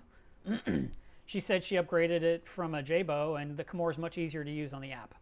So thanks for sharing that. Awesome. I'm glad the work tray worked out. So, Darren, I believe I did not put a Miele's Reef sticker on the front of that. Is that correct? Because I was going to mail you a sticker, and that's why I said I'll stick a coaster in there because you're a customer. And I want to go ahead and get both those mailed to you if I forgot to put it on there. I just remember I wanted to get it in the box and to FedEx before the deadline. And then after it was on its way, I was like, did I put a sticker on that?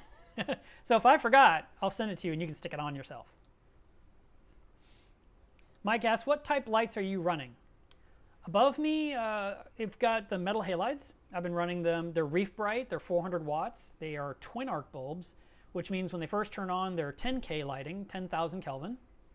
And after an hour and a half, they turn off and on, and then it becomes 20,000 Kelvin, which, did my thing vanish? I had a picture I shared before. It just went away. All right. I feel like I'm missing a widget on my desktop. Maybe it's hiding behind something. Yeah, it's literally just missing. Huh. It's my, not my scene, my overlay screen is gone.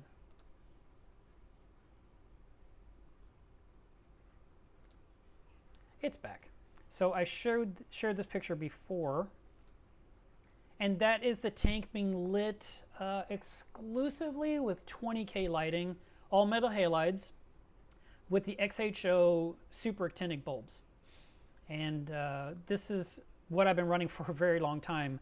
The metal halides I've been running for a decade.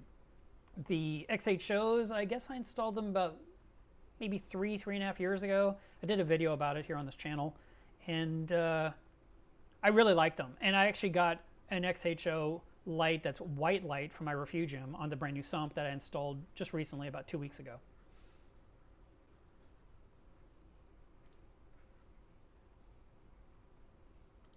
All right. Let's see.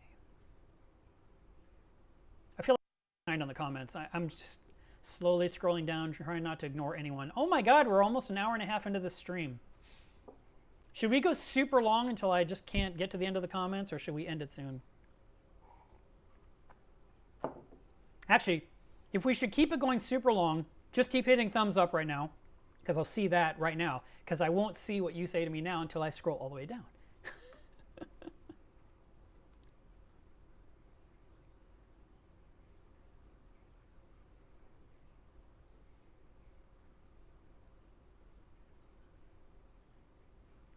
Mason came back in and said, I test my alkalinity with Hanna checkers, and I've heard they're very accurate. I'm not buffering for pH. Remember we were talking about that before, that the alkalinity kept rising and rising. And the ocean water I use has an average of 7 to 8. RODI water doesn't contain alkalinity, so that would not be adding to your alk growth that was concerning you. I'm seeing a few thumbs up. I don't know if you guys really want me to go long term or if you want me to just wrap this up in the next 5 or 10 minutes.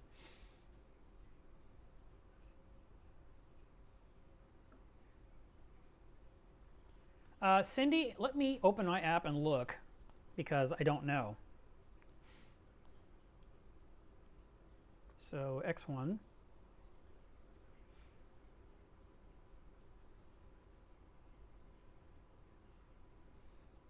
And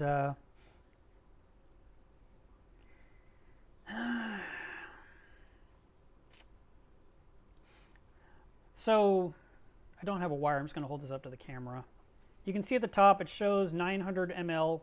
I'm trying to get out of the frame so that it just focuses on the phone. Okay. So it shows 900 ml and it shows 6 days left. I don't know why it says that. That doesn't make any sense because the fluid level is really high in the container and that was the 1000 ml bottle. I guess I did update this when I screwed the new one on and put 1000, but I'm only putting in 16 milliliters a day. I don't know. It's like I didn't update it, but it shows 900, so I don't remember. Might have made a mistake. Just for fun, let's change it to 900 right now. And now it says there's 56 days available. So, and I mean, I installed the new bottle like 3 days ago. It was a 1000 ml bottle. So 3 days, I've used 45 ml of the 1000. So yeah, I have around 965 ml left. I can actually update this a little more accurately. We'll make it 965. 965. So now it says I have 60 days. I have 2 months of Nopox I can still dose in my tank. 2 more months. But I hate to waste it. I paid for it. And, you know, according to aquariumwatertesting.com, my nitrates are down. Oh my God, Screams Reef is saying hello from Reefapalooza. I'm so glad you're there and having a good time. A lot of people were upset with me that I didn't go, and I just apologize. Jordan asked, have you ever tried Reef Enhance? I said, yeah, actually I have. And I even have a whole bunch of it here in stock, and I have not added it to my website. I should try to do that this weekend. So Reef Enhance is a food that will feed everything in your tank. And you know, I've been telling you guys about Benereef, which is a food. I've talked about other stuff, and I just feel like I keep throwing all these foods at you, and it must drive you crazy. Well, which one should I use? I really like Benereef. But I was told if I want lots of pods in my tank, you know, like amphipods and isopods and mysids, use Reef Enhance. So I haven't yet. Again, my whole reason is I'm dosing Nopox. I don't want to keep adding different things that cause weird slime reactions, but Reef Enhance should be food only with some enzymes, I'm sure, and not bacteria. So I might be able to get away with it, but I'm kind of a Benereef guy at this point.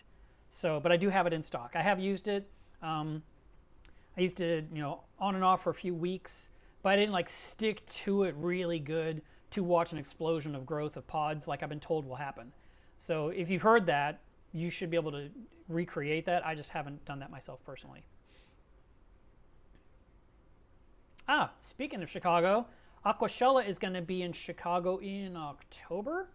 I think it's the 11th and 12th, or that sounds about right. 10th, 11th, something like that. And I'll be there. So you definitely need to come to Aquashella in Chicago if you're able to.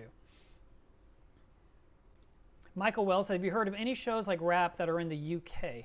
No, actually, I'm not familiar with any of the reef shows you guys have in the UK. I do know there's a thing called Interzoo, which I believe is in Germany every year. I know that's not the UK. It's across the water.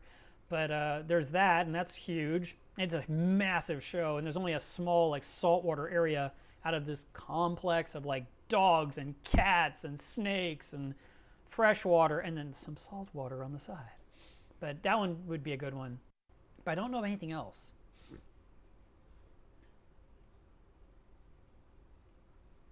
Austin says, a follow-up question about the Nero 5s. Do you think you'll start selling it in the future?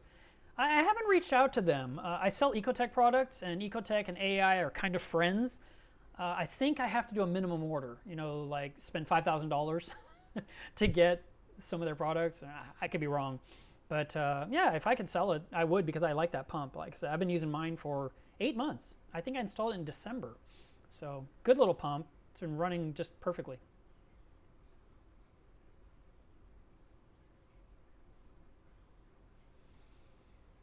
Michael says, I can't seem to get rid of diatoms. I have increased flow. I'm doing gravel cleaning. I've also been running a 1550 micron sock that I'm changing every other day. Are you sure the diatoms? That's the thing. Everyone can look at the same picture, and some people see cyanos, some see diatoms, and some see dinoflagellates. It's very frustrating. Also, there is this weird thing that kind of looks like diatoms that is really more like a mulm that happens from running biopellets in a tank. And you can tell because you can take your hand or a scraper and kind of fan the top of the sand and all that dust rises up. And then pretty quickly, like within about 5 minutes, it's just like right back on top of the sand again. And if it's that, it could be a possibility it's the mulm. I remember dealing with that brown crap that would not go away. And it kind of felt like sticky diatoms to me as well. And I remember seeing it for a long time. I remember changing biopellet brands to a different brand that CoralView sold, which is the one that's on my website, and I never saw that again. It could be a weird artifact maybe even using a certain brand of salt, and it is prone to growing this weird stuff. You might even see kind of like a weird stuff, a brown type crud in your mixing barrel where you make your salt water. That's a good indication that the salt's not as clean as you'd like it to be, and you might need to switch to a different brand. And maybe that'll help resolve it, because it sounds like you've tried everything else to get rid of it. And then, of course, you need lots of critters that are stirring the sand constantly to kind of keep pecking at it and snacking on it and turning it over and keeping it clean. Those are my thoughts.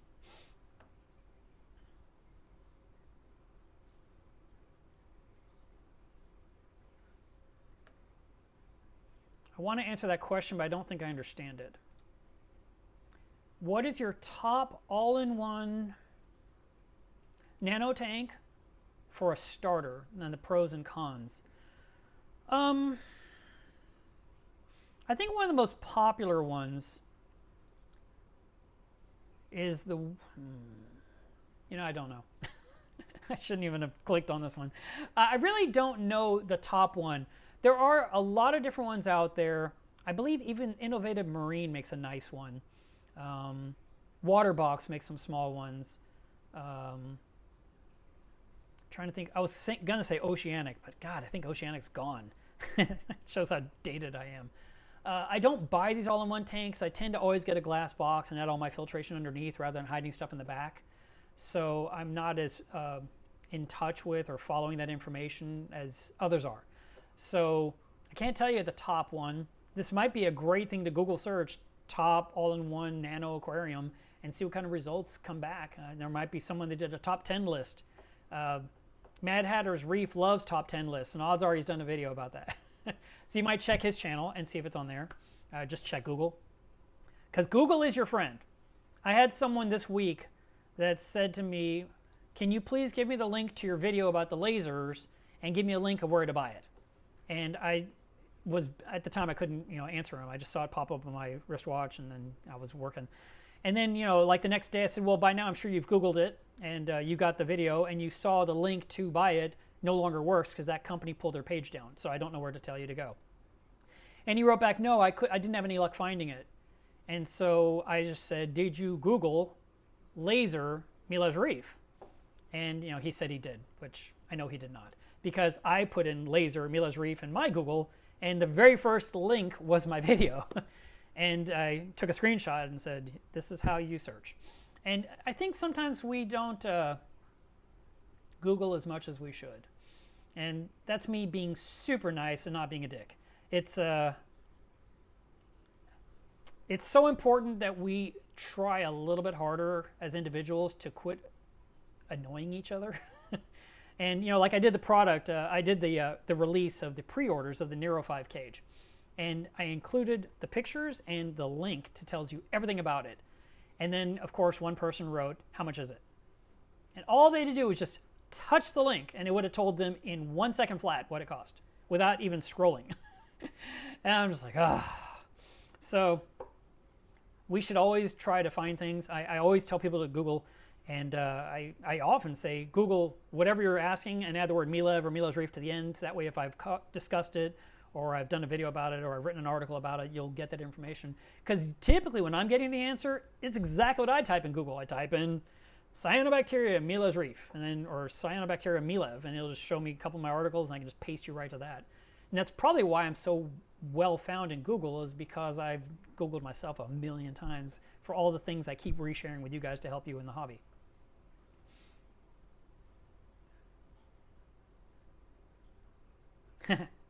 H2O says, I almost made it on time.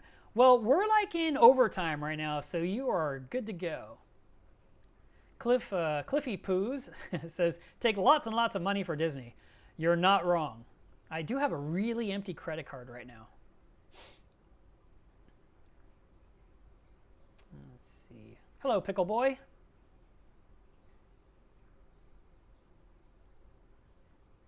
I want to get a new frag tank. What do you recommend? Well, I sell one on my website, or I can build you one. But there's lots of companies that make frag tanks. You have to ask yourself, what are you trying to accomplish? How are you going to filter it? Is it tying into an existing system? Is it standalone? Do you want it made of glass? Do you want it made of acrylic? Do you want it to be tall? Do you want it to be shallow? There's a lot of things that come into play. That's kind of a really wide open question. Also, are you going to take the frag tank with you to a frag swap, or are you just using this to grow frags at home, and then you'll bring them in something else? These are all things you want to overcome. I did watch Blackfish, and I totally disagreed with that video. And even as I watched the entire video, and I was just like, how is anyone believing this? Every single person that they interviewed was an ex-employee or someone that had an axe to grind with SeaWorld. So of course that video, such a bad video, such a bad representation of the hobby in itself. And yeah, I saw it, and I did not, like, you know, it's not like, oh, blinders, I can't see. I literally saw it, and I was like, really? I cannot believe this is out here. It was so bad. And all it was done was so that the producer could get their Emmy or Oscar or whatever they were trying to accomplish. It was a huge disservice for what SeaWorld does for us and has been doing for us for a very long time.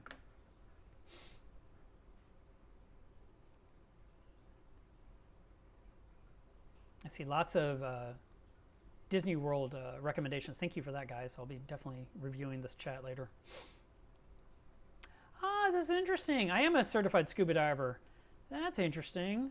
I'm sure they even have everything that you need, so you don't have to bring along your regulators and all that stuff from home. That might be fun. I have to see. Normally, I'm not a big. I don't feel the desire to jump into an aquarium with scuba gear. You know, even like the Georgia Aquarium, they have this fantastic exhibit with the whale sharks, which I totally love, and you can dive in that tank, but you cannot go hang out with whale sharks. You have to like stay in a certain area. I believe you have to be on your knees on the sand, and then the stingrays or whatever will swim over to you, and then they will pass on and go away, and you're not supposed to interact. See, that doesn't sound great to me. I mean, sure, that was fun, but I can do that in the ocean with real animals. And so I guess if I put on a dive suit at Georgia Aquarium, I'm going to go in there with like a scrubby pad and start cleaning the glass and be helpful. Ooh, this is a good tip. Get the unofficial guide of Disney World immediately. Thank you. I did not know that was such a thing.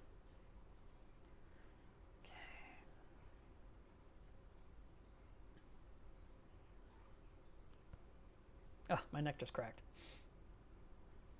I'll let you know later if that was good or bad. How often do you run carbon, Nordhoff asks. I run carbon once a month. I put carbon in my tank first time in many months, about 2 weeks ago, and it's already done. It needs to be removed. And I was kind of in the mood to go ahead and put another reactor on and kind of let it hit the water some more, because the water clarity has definitely improved from what it was.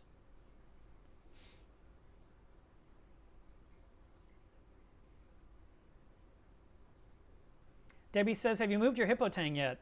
No, I have not. She's so darn pretty. I like her where she is. But I know she can't stay there much longer.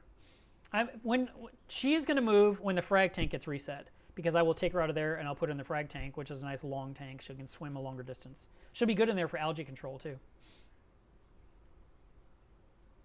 Alan says, why does the Critter ID page in Reef Trace present web page not available?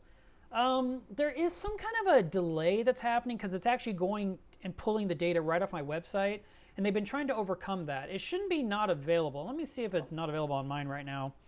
because usually it's just like a slight lag, and it could even be maybe you were on cell phone and not on Wi-Fi at the time. So let's see, Critter ID. Yeah, it came right up for me. There's the different sections, and that's in the app. So it could just be a timing thing, like it didn't get the information soon enough, and I believe there's even like a refresh button to like make it ping again and try and get the data. But I do know they're aware of it. They want to make that where it's more built in. They really want to take my Critter ID and build it into the apps where it's just part of that app, makes the app bigger on your phone, so you're not relying on grabbing it from the web.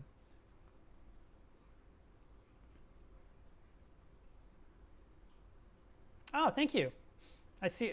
I'm saying thank you. I know you're writing to Michael Wells, but thank you, because he says that Nopox worked fine for nitrate control, but he used Roaphos for PO4 control. So instead of hoping that Nopox will do both, just focus on nitrate with Nopox and then use whatever to remove phosphate. And I think that's a good tip, because that way I felt a little weird adding phosphate Rex on top of everything else, but at the same time, I'm just going to do my thing.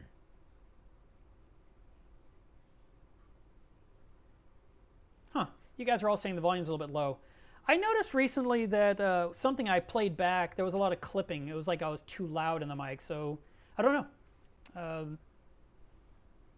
I would think that we're good to go, but I always have to hear these in the playback after it's already all done. Christian asks, the skimmer recommendations for a 90-gallon mixed reef. I like Nios. I'm a pretty big proponent of their skimmers. There are other brands on the market that you might want. It comes down to the size of the sump.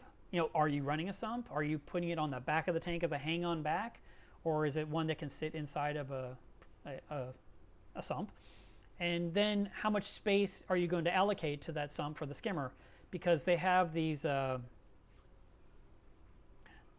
space saver skimmers where the pump is in the body of the skimmer, so it's a nice skinny slender item that does all of it in one area, rather than having a body skimmer with a pump on the side that, you know, needs more footprint inside your sump. But yeah, I really like the Nios because it's quiet, and that's really important to me.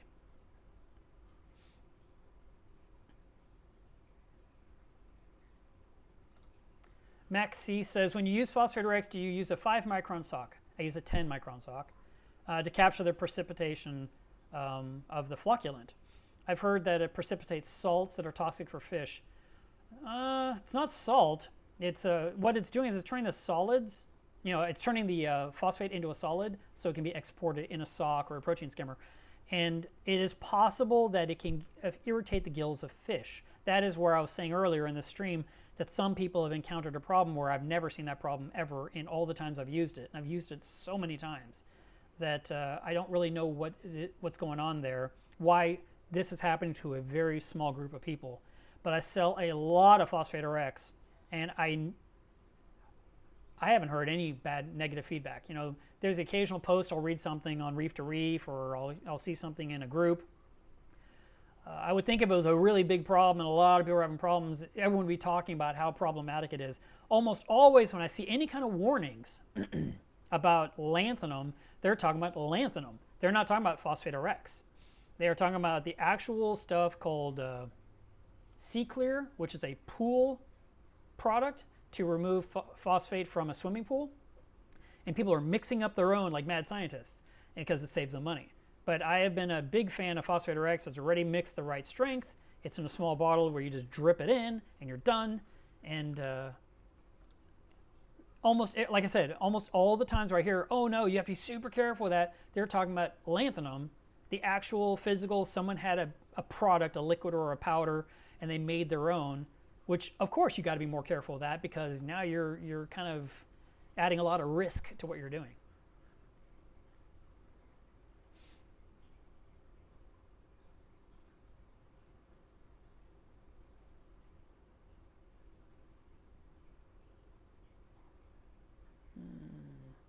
David says, who's going to the Neptune Systems breakfast on Friday? I am. I love going to the meetups, and every year I go to the meetup, and I never get there early enough to get anything to eat. You know, it's like 400 people show up, and there's 300 donuts. It's okay. You know, I don't go to Mackinac to eat. It's just, it's nice that it's there. I can't seem to get up early enough. I'm not an early riser. Super hard for me to do. But who knows? Maybe this year I'll get better. Debbie asks, how's the new light on the Anemone Cube? It's still pending. So I'll talk more about that later. Nothing bad. I'm just still radioning it for right now. Oh, there's a lot of thumbs. I guess you guys wanted me to go longer. Well, thank God I went longer.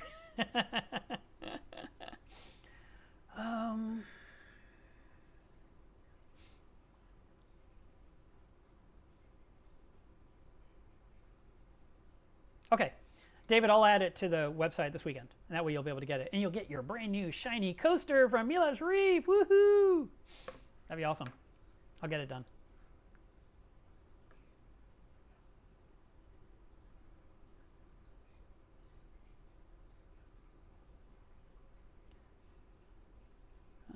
Oh, another big news that happened this week is the MACNA for next year has been announced. I don't know if you guys heard the news. I shared it on Milev's Reef on Facebook.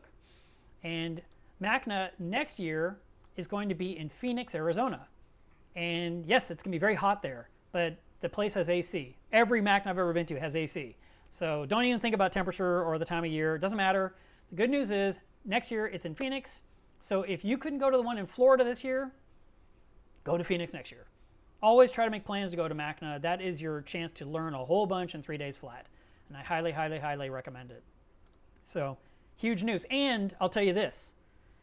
As soon as MACNA starts, so August 30th, the tickets will go up for sale for next year's MACNA. Buy them immediately because that is the cheapest price you'll get in. So for example, let's say next year's full conference pass is $99. That will be the cheapest it'll be. It won't get cheaper. It'll only go up and up and up as it gets closer and closer to the event, and it goes all the way up to like 200 or more for these passes. So you want to buy them as soon as they hit, the web. Go buy your ticket, and if you end up you're not able to go, you can transfer the ticket. You can sell it to someone else for the same. Well, I say for the same price you paid. I know others might charge more, but you're not going to lose your money. You can get your money right back and transfer that to someone else. It's totally allowed. Usually almost like up to 2 weeks before the event. So that's a really cool thing to start planning for now. And if you buy the ticket, that's done. Then all you need is transportation costs. You're going to have costs for staying at the hotel and, of course, food.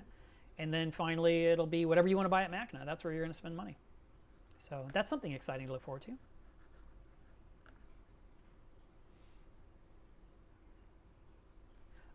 RC Jedi says, what is the brown crud in your mixing barrel? Is it bad for the tank? Well, it's not good for the tank, and it is something it will clean off. So what is it? I don't know. We tend to think it's some kind of contaminants in the salt mix.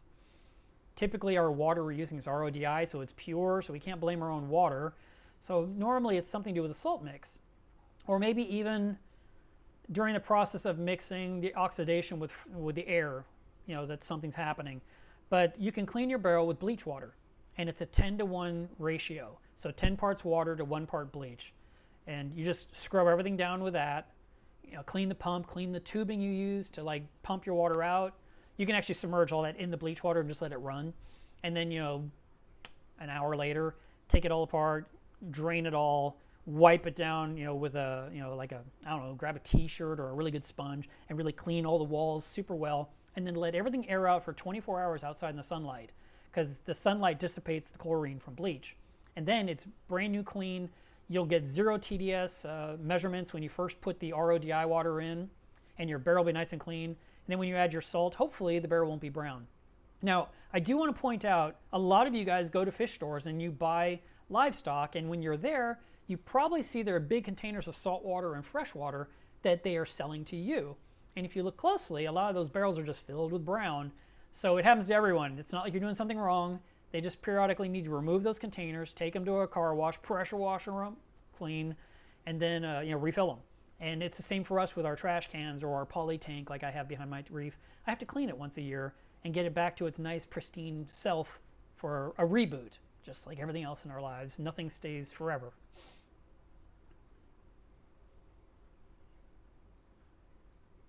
Oh, here we go. Jay was talking about the mulm that gets on the sand bed and he found a way to get rid of it by adjusting the amount of the flow going through the biopellets. So you see there's all these little nuances in this hobby. We always have to do some little tiny thing that'll change things and make it better. While I'm showing things, I think this wire is long enough. Let me stick this right here.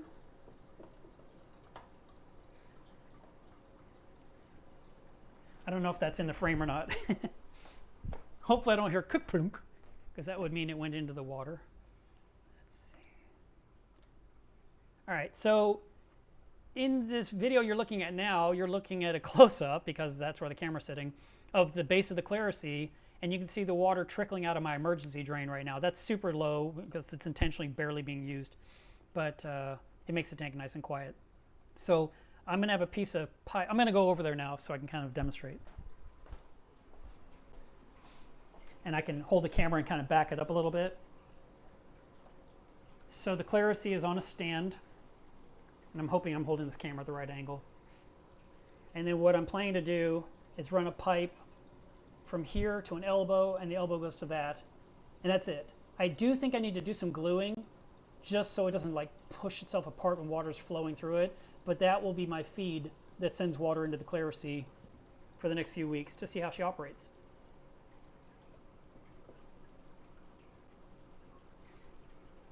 And then while I'm down here, oh, we're almost out of wire. All right, we'll stretch a little bit. Here's my carbon reactor in here. That's the calcium reactor back there. There's my 1 Chemour pump for the calcium reactor. And then the white one is the Chemour pump for NOPOX. And you can see some cooling fans. You can see my NOPOX bottle is collapsing because I didn't loosen the lid a little bit. That'll help. It was a little too tight. And this is the skimmate that's come out of my skimmer recently.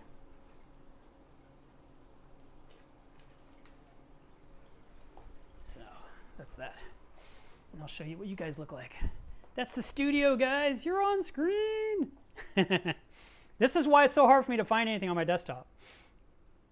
All right, back to this. All right, you get the idea. Thought that might be fun for you guys. Let's see. You're right. I think Cobalt did make a small tank. Also, another company made a small tank, is Biota. And there was a very small, affordable tank, and they had little tiny livestock, like tiny mandarins, tiny clams, tiny this, tiny that. That's one to consider also as in the nano realm. Cindy says my Google is biased. Let's see. I don't think that's the case, David. I mean, you know, hotel food does cost a lot, but we've always found a way to save money at MACNA. Some people leave what I call going off campus because we want to maybe see other places or eat at different restaurants we normally eat at rather than just eating hotel food. But you know, for the most part, I stick inside. And I remember when I went to MACNA in Boston, the stuff was really expensive. It was like $30 for a sandwich and chips, and you know, for lunch. And we're like, what? But there was a vendor outside with a food cart that was like, I think it was grilling hamburgers, and we could get those for like $5. And it was always a long line for the burger guy because no one wanted to spend $30 for a sandwich to sit in the restaurant in the hotel. So yeah, we'll find out. I mean, hopefully it's not too bad, but you never know. I've recently been complaining about how much I'm paying for Coca-Cola when I go to FedEx to drop off your packages. And I'm looking at the price, it's like $2 or $2.29 for a 20-ounce bottle. I'm like, you guys are ripping me off. This is insane. I have an account with you. And the guy was like, I know. I was like, ah. So anyway, I went to the supermarket yesterday and I bought myself, which I never do, I bought myself a 12-pack of Cokes. So now when I run to FedEx, I can take my little Coke that cost me, I don't know, 60 cents? Instead of paying $2 something for a Coke. That's just, it's insane. I hate overpaying for stuff. Let's see. Okay, Jay just said, or was it Jay? No, Alan said that the Critter ID was not working and you're on Android. That could be why. I do know the Android is behind the iOS. But they're trying to have both of them completely up to date where they match each other equally by MACNA, which is the end of this month. So I will definitely bring it up to them and say that there's a problem with Android and see if they are aware of it, because I know almost everybody is an Apple guy at this app. So it's a possibility, but I'll find out. I'll see what we can do to fix that for you guys and make everyone happy. Because Debbie said the same thing, it's not available and hasn't been for a few months. That's not good. We want to make sure that's happening.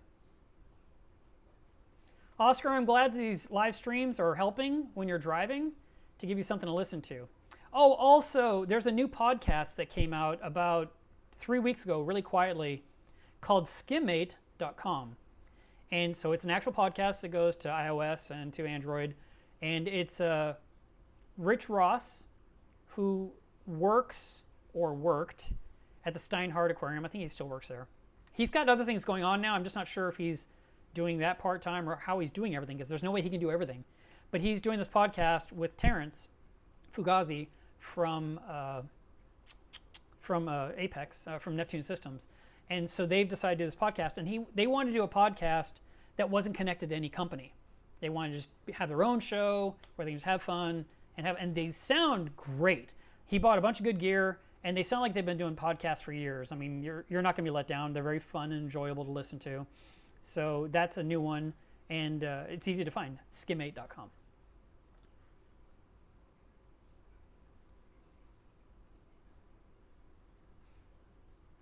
Nathan, thank you for this information. Be sure to send that to them so they know that.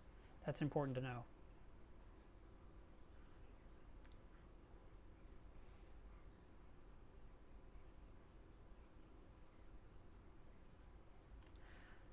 Mods Audio Electronics says, I have a good question. How long of a period should you wait to see if something you did made a difference?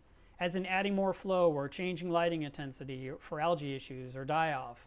Yeah, that's a legitimate hurdle that it's hard to quantify. For example, I started using Nopox, and I started seeing slime in my tank, and it was bothering me. But I had to say, did Prodibio affect it? Did LiveRock Enhance affect it? Was it just my phosphate level was so bad? Am I overdosing it, but the math said I wasn't? I had to figure it out. And one of the things that we all know is that nothing good happens fast in a reef tank. Everything bad happens fast. It goes to hell really quick. But the good takes forever. And so when you make a small change, like you change the lighting, I would wait weeks to see how it's affecting the tank and not expect to see differences in days. When you are changing foods, you'll probably see the difference pretty quickly, I would say in a couple of weeks.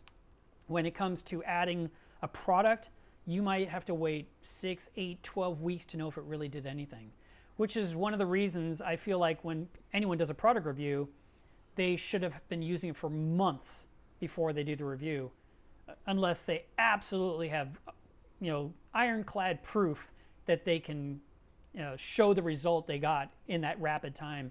Because for example, if I had tried LiveRock Enhance one time, said, hey guys, I put this in my tank yesterday, oh my God, I love it. Why would you believe me other than I mentioned it? I mean, that's horrible. But when I used it for a couple of months, and then I showed the video on my Facebook page, and I said, look, it looks amazing. Everyone's like, wait, what is this stuff? And it got a lot more interest.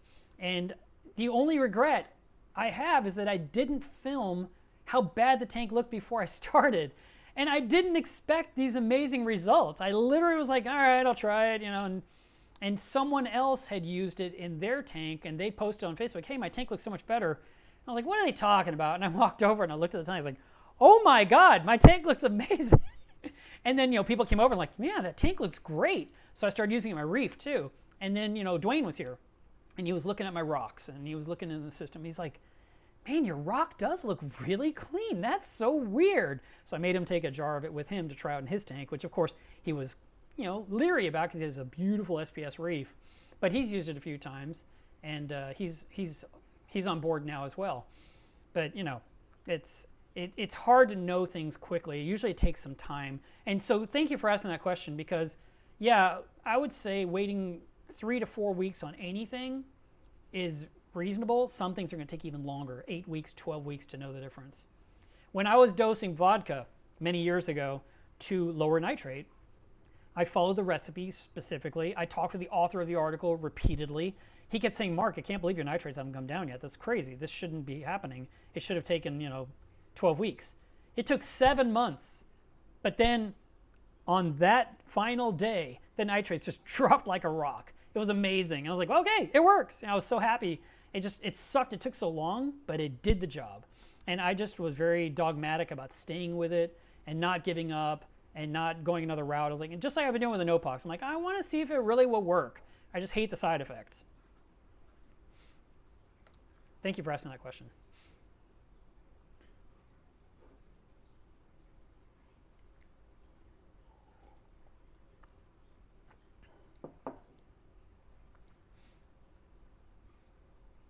Mir Reef says, do you recommend dosing equal parts of 2-part? Initially, yes. But then as you test, you will decide, based on test results, if you need more or less of either part. And what more and more people are realizing is they might have to put in a lot more alkalinity than calcium to maintain a certain ratio of numbers on a graph. So if you wanted alkalinity to always be at 8, for example, and you want your calcium always at 400, and you're dosing 15 milliliters of each part on a 29-gallon aquarium, if the alkalinity is going down, 15 isn't enough, so you got to make it 20 or 25, right? And then the calcium keeps going up. You're like, okay, I'm using too much calcium. I'm going to reduce that one to 10. And so you might be putting in 20 of this and 10 of that, but you're staying at 8 and 400, which is great. So you just have to find what that number is that works for your tank. And then keep in mind that as you're, like for example, someone recently posted on Facebook about their Trident showing the results, and their alkalinity was going down and down and down and down. And the calcium was going down and down and down and down. And they said, what's wrong with my Trident? I've tried calibrating, I've done this, I've done that. And I said, or your corals are absorbing it? And he was like, okay, yeah, that could be, it's possible. Yeah, it is possible.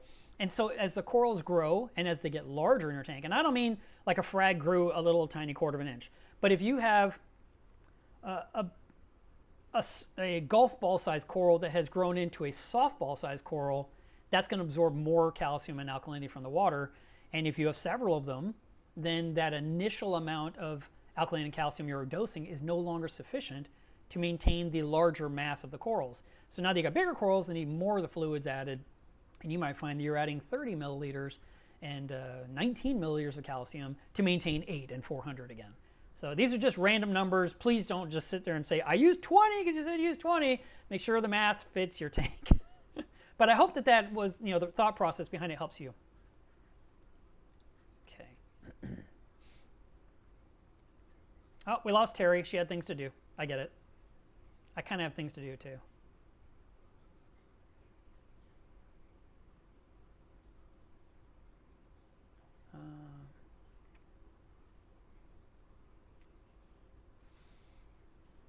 Does installing a new T5 fixture cause RTN? I had to put that on the screen. Tony, that's a good question. I would say no, but if the lights are on too long and if they're too close to the water, I could see SPS corals giving up really fast. They just kind of get cooked under the fluorescent lighting.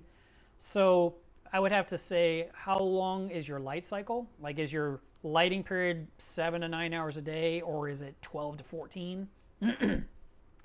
And are the bulbs far enough away from the water that they're, number one, not adding heat, and number two, not adding UV to cooking those corals? So if you're doing everything right and you've got corals that are RTNing, I would probably start looking at water chemistry more than the lighting. I do know that T5s cannot be too close to the water. I believe the happy space is 7 to 9 inches off the surface of the water. Some light fixtures, they have built-in legs and it puts it at 4 inches, and that's not good for your tank. Unfortunately, it's a it could be that is good from a selling standpoint, easier to box up, easier to sell. It looks sleek and streamlined. But if the lights are too close to the water, they're going to cause some chaos. And that also could be the tank has glass tops. They put the glass on, they put the light on top. It's close to the glass, but the glass blocks the heat, and it also inhibits some of the penetration or the par. So they get away with it. But then most of us remove the glass tops because we don't want the tank to get too hot, and we want access to the tank, and then you end up with the voltage too close to the water. So could that possibly have caused it? Don't know. How many things RTN'd, and how long? I mean, RTN is quick. It's like in a day or two. Is that what happened to you?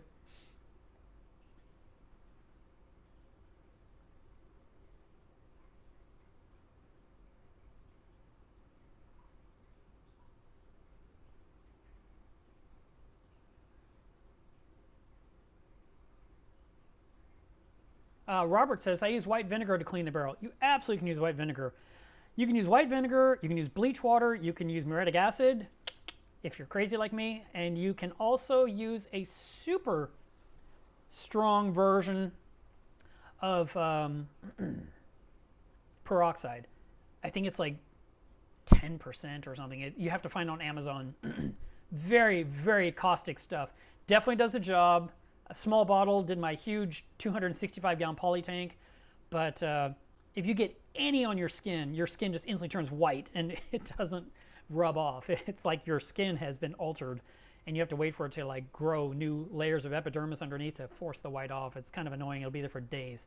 So be super careful with that stuff, but it works great. No odors, no weird risk to yourself or your environment other than getting it on you. If you can avoid that, it works really well.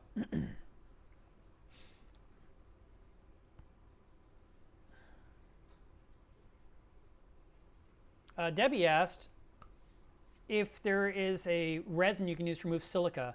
I'm pretty sure BRS sells a silica buster.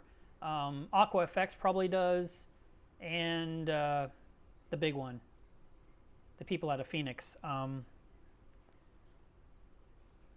SpectraPure. They probably all have silica buster cartridges that you can use to remove silica from your tap water.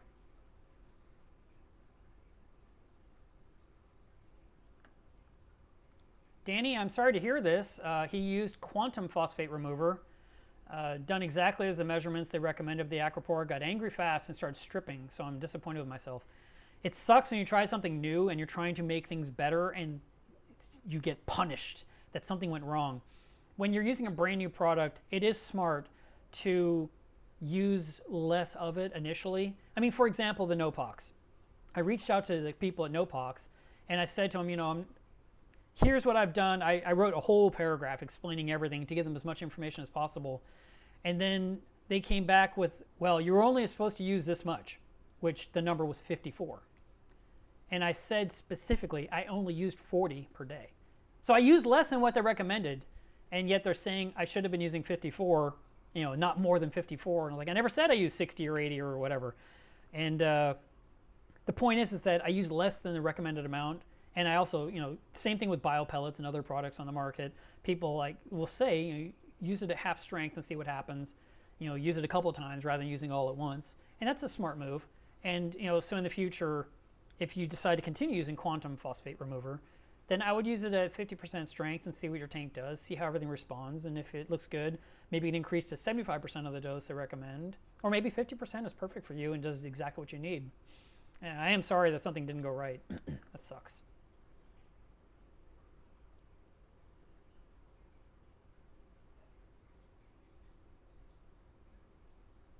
Yeah, I was going to say, I don't know that. That's not a question to me. Lance says, does your son keep a reef tank also? And no, he doesn't. He likes to come see this one, and he loves to have his son see this one. And so I've been saying my grandson Noah needs his own reef tank. When is this going to happen? So, you know, he hasn't said no, which is kind of interesting. But yeah, he not yet. He's busy being a dad, and he's an Xbox guy and a PlayStation guy. He doesn't have time for reefing.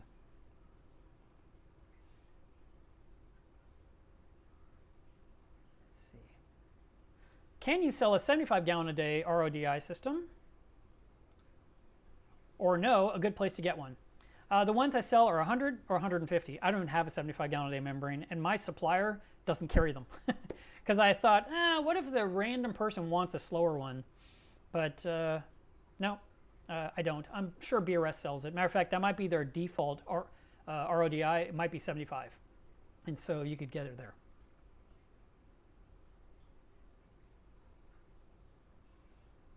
Danny says, I want to put it out there, you Americans have the best corals. I can't follow you as much. It isn't fair. Actually, we have a lot of pretty corals, but there's some stuff that we see over in the, I want to say China. I feel that's right. There is some stuff over there we never see that is awesome. And a lot of times we're like, that's not fair. We don't get it. So I think that it's the same problem everywhere. There are certain things you can't get for whatever reason, whether it's illegal, can't be imported, doesn't survive the trip. You know, these are some factors. But yeah, I understand what you're saying. There are certain things that we literally can't get here. And I'm just like, okay. I mean, you know, what can you do? You know, there's nothing you can do about it. Jim says, would an RO TDS water 33 from the local fish store used for top-off increase your nitrite levels above the norm? No, you should not have anything in your water that would affect nitrite. Nitrite, I mean, that is the result of ammonia. So you would have to check the RO water and see if the RO water has any ammonia measuring in it. If it does, and you're adding ammonia to your tank, then yes, that could kick in a mini cycle with some nitrite rising in your system.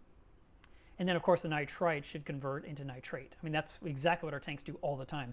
The fish pees, it's ammonia, it's converted to nitrate super fast and maintains because there's enough bacteria in the tank to support life. But I think, I don't think it would be the TDS that was doing it, but maybe there's ammonia in the water. It might be worth a test. Hope that helps. Let me know, Jim.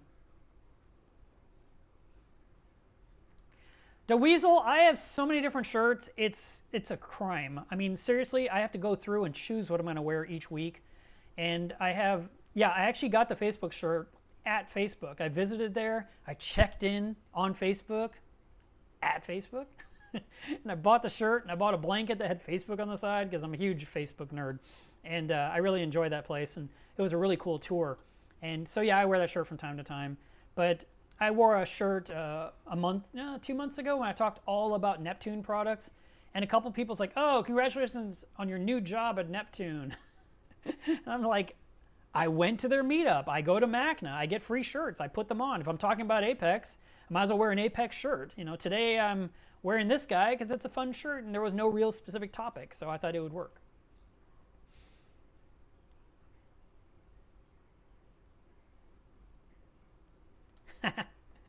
Yes, Jay, you are a pro reefer. When you snap a piece of frozen food, Rod's food, and as it shoots in the air, you catch it like you're flipping a quarter. Good job. Don't let it touch the floor because your fish won't eat it. That's great. Yeah, anytime we catch anything that's trying to fly away from us, like, have you ever almost dropped the lid or the entire cup of your protein skimmer and then caught it before it slammed on the ground and thought, what a hero you are? You are. You are that hero. You did a great job. So I totally get that. John, thanks for asking. My neck is still bad, but hopefully I'll get some answers this week. Let's see.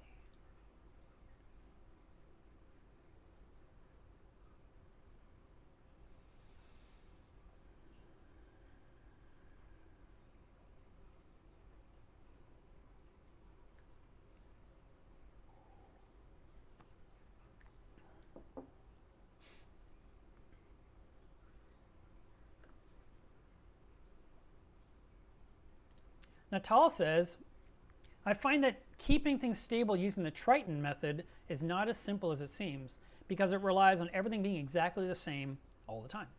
Having said that, I am seeing great results with it. Well, good. I'm glad to hear that. Yeah, it's a method that has been slowly taking over the U.S. I'd say slowly as in over the last 4 years. I remember they first talked about it about 4 years ago, I feel, at MACNA, and we're all like, what is this? And, you know, we go to the booth and learn more. And then what it is Triton, for those of you that don't know, Triton has a test kit. It's a ICP test.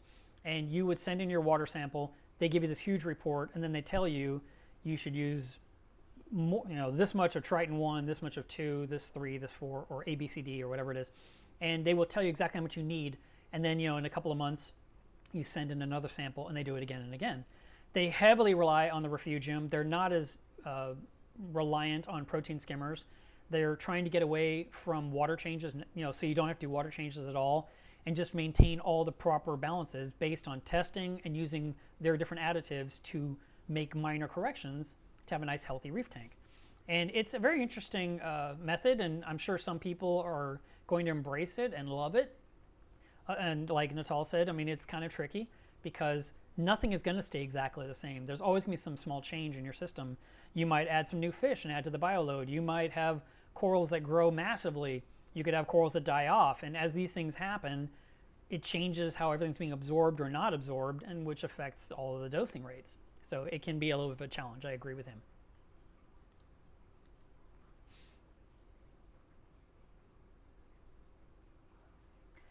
Jonathan, I don't know what to tell you. It is possible for ick to just be present in your tank and not be visible until something stresses the entire reef, and then it shows up on powder blue tang, hippo tang, maybe a yellow tang, or other fish. It can happen. It can be that everything's just good enough that no one's sick, but then when the tipping point happens, too much alkalinity, tank gets too hot, tank gets too cold, salt salinity drops like a rock because your top off added way too much fresh water, and the fish just suddenly they're just covered in ick. You're like, but I haven't put like you said, I haven't put anything new in my tank in 6 months. It could have been that it came in on the snails you added, or you bought some peppermint shrimp. It could be, I mean, there's so many things it can be. It could, be the bag that you floated a new clam in. The bag from the fish store was sitting on a counter that had ick on it. I mean, it's possible for things to transfer. The net they used to scoop, the container that they put your livestock in, could have come in contact with a system that had ick, and you were just getting something pretty, and now all of a sudden you have this issue in your tank. It kind of sucks. I've never had to fight ick. I had one yellow tang a long time ago, back in 2004, I think, that I added to the tank, and the next day it was covered in ick. I mean, it was just like snow. It was horrible. I felt so bad for that tang, and I was like, okay, I'm gonna have to set up a quarantine tomorrow in a hospital tank and help this fish. And I woke up the next morning, that fish was dead. There was snails all over it eating it. I was like, wow. I mean, it was so fast. So I removed the carcass. The snails got whatever they could eat before I took it out. No ick showed up on anything else in that tank whatsoever. It's like it came with a tang and left with a tang. I had a powder blue tang in my 280-gallon reef that I had for 5 years, and it would just burst out an ick, and then a few days later, it looked completely perfect. And they would burst out an ick. I mean, powder blue tangs are considered ick magnets in our hobby. And it is nuts how they can just look infested, and then they can look perfect like there's nothing wrong. And you're like, where did it go? And it's creepy. And there's some experts out there that'll say, well, it's in the system, it's on everything. And I guess that's the case. But fortunately for me, I've never had to deal with battling it and removing it, or taking every fish I own and put it in a hospital tank and pray I don't kill them, putting them through whatever I'm going to put them through to remove it. I've just been lucky,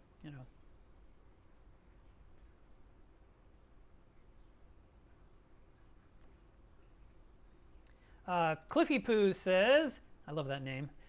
I just bought the Hanna checker for calcium. It recommends using distilled water for the test. Do you think it'd be okay to use good quality 1 ppm RODI water instead of distilled? Nope.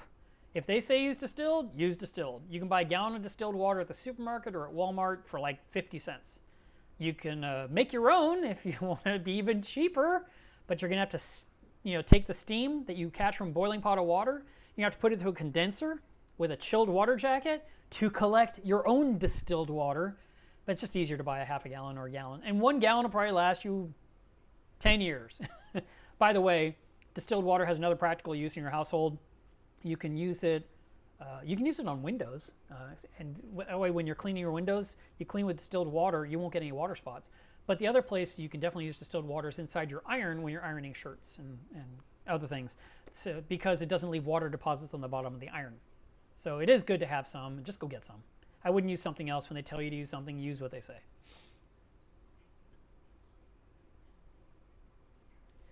Yeah, Tony, I don't know why you were losing those frags. I don't know if it's... Okay, you added the light. You lost 6 or 7 frags.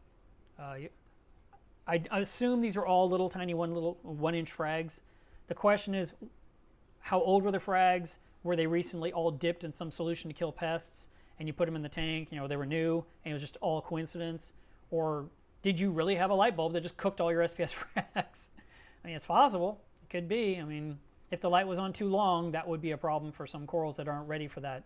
If they were getting less light, like let's say you had a cheap light and you want to improve it with a better one, and you put the T5s on there, and then you hit the corals with like 200% more light than they're used to, or 300%, or you went longer in the day like I was saying before, then what happens is the coral can't take it, and it could even give up the ghost, so to speak, and just RTN away.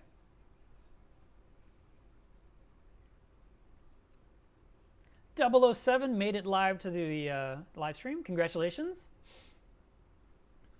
Yeah, I have a shirt that says "Sorry I'm late," and I feel like I should always wear that when I start the stream because I have the hardest time starting the stream on time.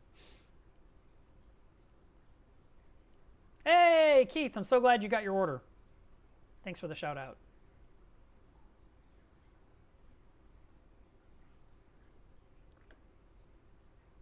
And Keith just said hi from Seattle. Howdy. I think he has to run off too. So, no, that was Kevin that's leaving. Thanks for reaching out. He is in Seattle. I visit there once in a while. Okay, David L. asks a question about chloramine breakdown. How do you break down chloramine? The only way to remove chloramine from water is to use 20 inches of carbon, which is 2 10-inch carbon block filters, and 20 minutes of contact time, which means you have to have the water from the RO system moving at 3 gallons an hour, or a 75 gallon a day membrane. And that 20 minutes per gallon, 20 inches of carbon will break down the chloramine and separate the chlorine from the ammonia. And that way they can be broken down because they're not locked together. Once they're separated, they can be dissipated. But while they're locked together, they're like super strong and can't be affected. So that's the solution to breaking down chloramine. 007 says, do you clean your glass prior to the stream? It looks so clean every time. I cleaned the glass 3 days ago. Someone was going to come over. They said, we're going to be in 30 minutes. I was like, oh, I better clean the glass. And so I went and cleaned the glass. And then, 20 minutes later, I got a text saying, we're not coming. They said, can we come next week? I said, I won't clean the glass next week. It was a joke. But I do stay on top of the glass. I'd say I clean it 3 times a week, twice a week. It just depends on what's going on in my schedule and how bad it looks. To me, when the glass is nice and clean, my reef looks high def. And when it gets a little of that fuzz on there, like a little bit of an opaque whiteness, it kind of looks a little soft, and I get unhappy. I want it to look beautiful, and so I get out the magnet and I start cleaning the glass. And then once a month, I take an Easy Blade, which is a device that you glue onto a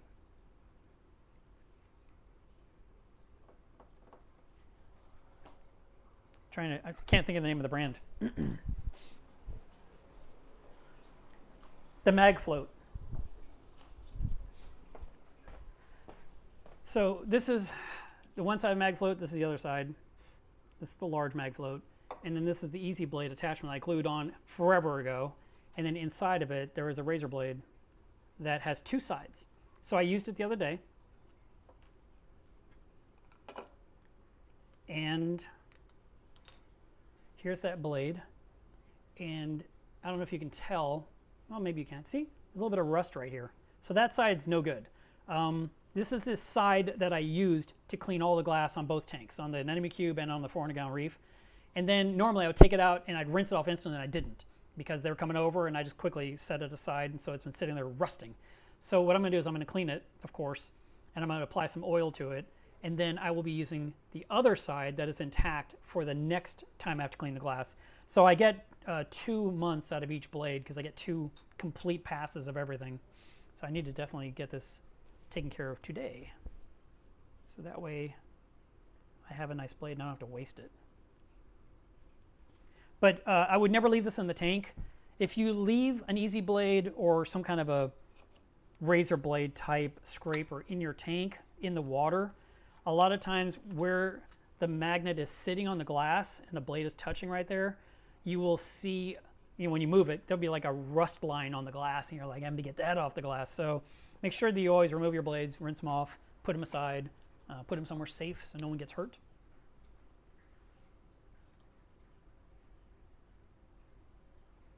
DeWeasel says, what are the paradigms, I hope I said that right, that shifted the most in the reefing community in the past 20 years?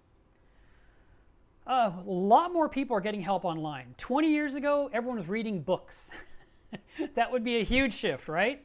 Also, we have a lot more gear now than we had back then, and I feel like we're able to accomplish more in our tanks successfully than we could back then, because we were very limited. We had, you know, salt water, we had live rock, we had sand, and we had test kits, and we had whatever lighting you get your hands on, and that was heavily debated. And then, you know, you would get livestock, and you just hoped it would live. And you would do your best, but it didn't always work out. There was things that would go wrong. The supplier would send you things that were infected, you know, to where, like for example, let's say you liked clams and you had a few clams and you brought in some clams from Korea, and their clams are coming in sick, and you'd put their clam in your tank and all of your clams would die because of the new one you just bought. It was those kind of things we had to overcome. It was really hard and frustrating, and word got out, don't buy any clams from Korea. You know, everyone just knew, don't do it. And I'm just using Korea because I can't remember the name of the place it was. I don't think it was Korea, but my point is, like, it was a spot like that, and it's just so long ago I don't remember. But that was a huge change to today. We are really on top of things. We know where things come from. We know if they're aquacultured. We look for things that are aquacultured. Like someone asked, are you ever going to get a Gigas from ORA? I mean, they said the species of the clam, and they said the home or the origination point, which is awesome. And if we can, and that kind of information, the fact that we're all over social media learning about our aquariums from Instagram, from Facebook, from forums like Reef to Reef, from articles in Advanced Aquarist, from reading Coral Magazine. We have a lot of different sources. And then we've got YouTube, of course, where we're doing a lot of learning. And in that regard, I think that people are more successful, and we're able to now set up tanks with dry rock, dry sand, you know, nothing in there, and pour in a bottle of bacteria, which we didn't have 15 years ago. We're using LED lights, which you would not have done 15 years ago. You know, there's been a lot of changes. And now we've got new monitoring equipment that's coming out that will measure our tanks for us automatically, so we don't even have to open a test kit. It's amazing. And I think that allows us to do more with less work because we have so much choices in gear. But then again, you'll still come across people with beautiful tanks, and then when you open the doors, there's nothing down there. No filter sock, no GFO, no carbon. The skimmer hasn't been cleaned in 6 months. You know, you know, it's like you're just topping off, and they have a chiller, and that's it. And the tank's unbelievable, and you're like, how is this guy doing it? And I have one of everything, and I can't. You know, that's the frustrating part. So you always want to make sure that the gear you're buying, that there's a real specific need for it and how it'll benefit you. And I feel like we have a lot of options. I don't think we are at a saturation point to where we don't have more to grow. I think we're going to continue to see new gizmos coming out that'll make our lives easier. I mean, look at the dosing pump that I was talking about earlier, the Comore pump. You use your cell phone to program it. Super convenient. Couldn't do that 15, 20 years ago. Whoa, this is a great question. I have no idea. I have never tried to count them. I would actually have to go through and systematically do that to find out. But normally I say whatever tank you have, you know, a lot of people put in like a lot of frags because they're excited. And I tell them, you know, you realize at some point you're just going to have 7 species, right? You understand this, don't you? They're going to grow big, they're going to kill each other, and the winners are going to take over. And they're like, ha ha, you know, but it's kind of true. So in my tank, I've got a big Argonian, I've got a large cluster of hammer coral, I've got the massive sea bay anemone, I've got acro, stylo, acro, lobo. I got a yellow scroll. I've got Monty. I got Pavona. This one, Lithophyllon. I always forget the name of that one. Chalices, Akins, Fungia tongue coral here, Spock. Sand polyps, Duncans, Pagoda. I mean, there's a lot. I probably have, I don't know. I bet I could probably hit 50 and still find more that are like little bits are still alive here and there. So, and that's if I was saying like Acropora 1, Acropora 2, Acropora 3, which of course everyone else will say red plain names. I don't know all the names of all my corals, so I would just have to say red acro, brown acro, blue acro. So, wow, Johan, you did that? You caught your hippo tang as it jumped out of the tank? That's awesome. I actually caught a fish once. I caught an anthias. Craziest thing ever. So I was standing behind the tank. I was about to pour the food in the top, and an anthias jumped out as I was holding, not the mug, I was holding a small cup with the fish food in it, and the anthias landed in the cup. And I was like, what? I grabbed a real fast picture, and of course I got the fish out, and that was crazy. I mean, the odds of me doing that, I mean, that it jumped at that exact moment, and I happened to be standing in the right spot, and it landed in a bunch of PE mysis is hilarious. But yeah, good job on catching that hippo tang. That's great. That's a funny one.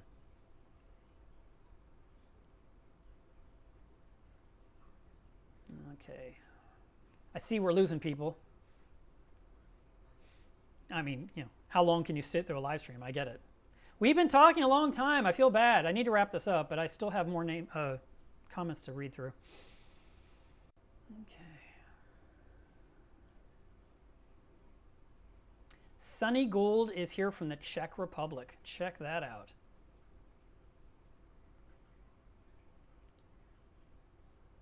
Jim Harkin says, could you recommend an ammonia test kit? API. I mean, does it have to be critical? It's ammonia. API is cheap, does the job, measures it. They also have ammonia alert badges you can stick in a tank, and it'll just tell you the color instantly, and you can tell if it's good or bad. Those are used in a lot of breeding tanks or quarantine tanks to avoid a sudden spike. I know Saliford makes it. Nios has one. There's a lot of different companies. I'm sure Red Sea has them as well. But API should do the job. I don't think it needs to be a high dollar one because unless you're, are you trying to test for ammonia in your RODI water? Is that what you're hoping to do? I would test your tap water. The ammonia kit may be specific to fresh water or salt water. Double check that. But I hope that answered all of your question.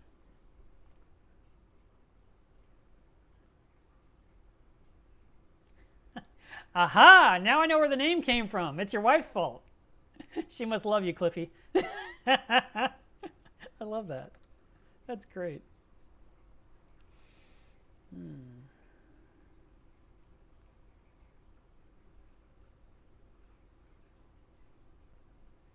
See people talking about ick.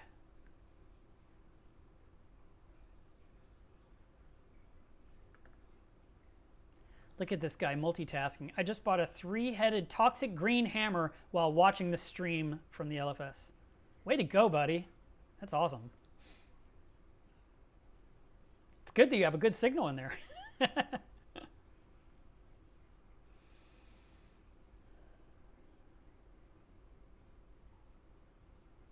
Would you recommend getting an automatic glass cleaner? I found one called the RoboSnail. I haven't tried that one. I've seen it. I'm fascinated by it, but I've not tried one myself. My friend bought a type of automatic one, but it needed a specific track on the top and bottom, and it had this rail, and I guess the thing was mounted to the rail, and then the rail would move the thing across, and then I guess it would get to the end, and it would go down, and then it would move across, and then it would go down. It was quite the architecture for a way to clean the glass. But his tank is 1,000 gallons, which makes it 10 feet long and 3 feet tall, so I could see why you'd want a machine to do it. I've seen some smaller ones that kind of remind me of the Roomba that go across your glass and just kind of do their thing, and they would measure what they're doing, and I think they could avoid a snail, they'd go around it. But they can't, typically, they can't go around the corner and hit the next panel. They can only do the panel they're on, which could be expensive for a person if you need one on the front, and you need one on the back, and you need one on the end. So, haven't done that. Tanks Forward to Memories, one of the best live Pure Info shows out there. Thank you very much. I appreciate that. And thanks for the thumbs up.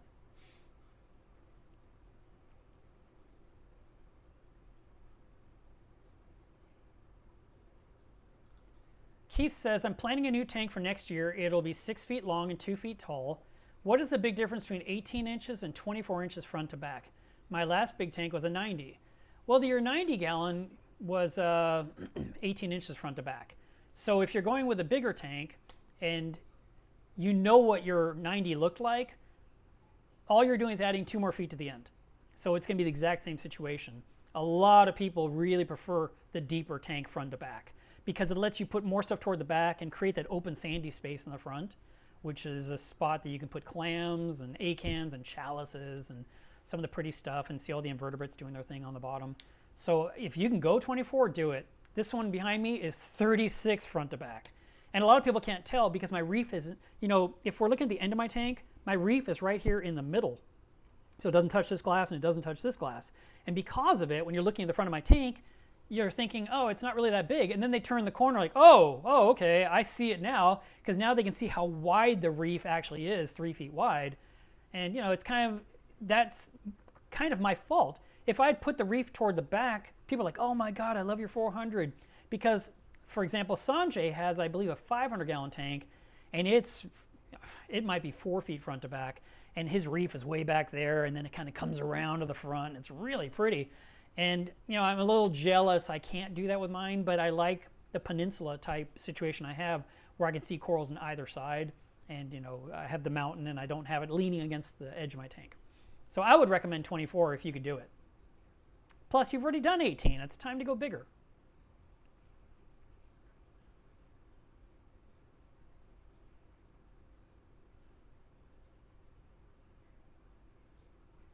We have someone here from Syria. Hello, Crazy. These names, Crazy. I love it. I see some of the funniest names on Instagram too, from, you know, hobbyists like you guys. Let's see.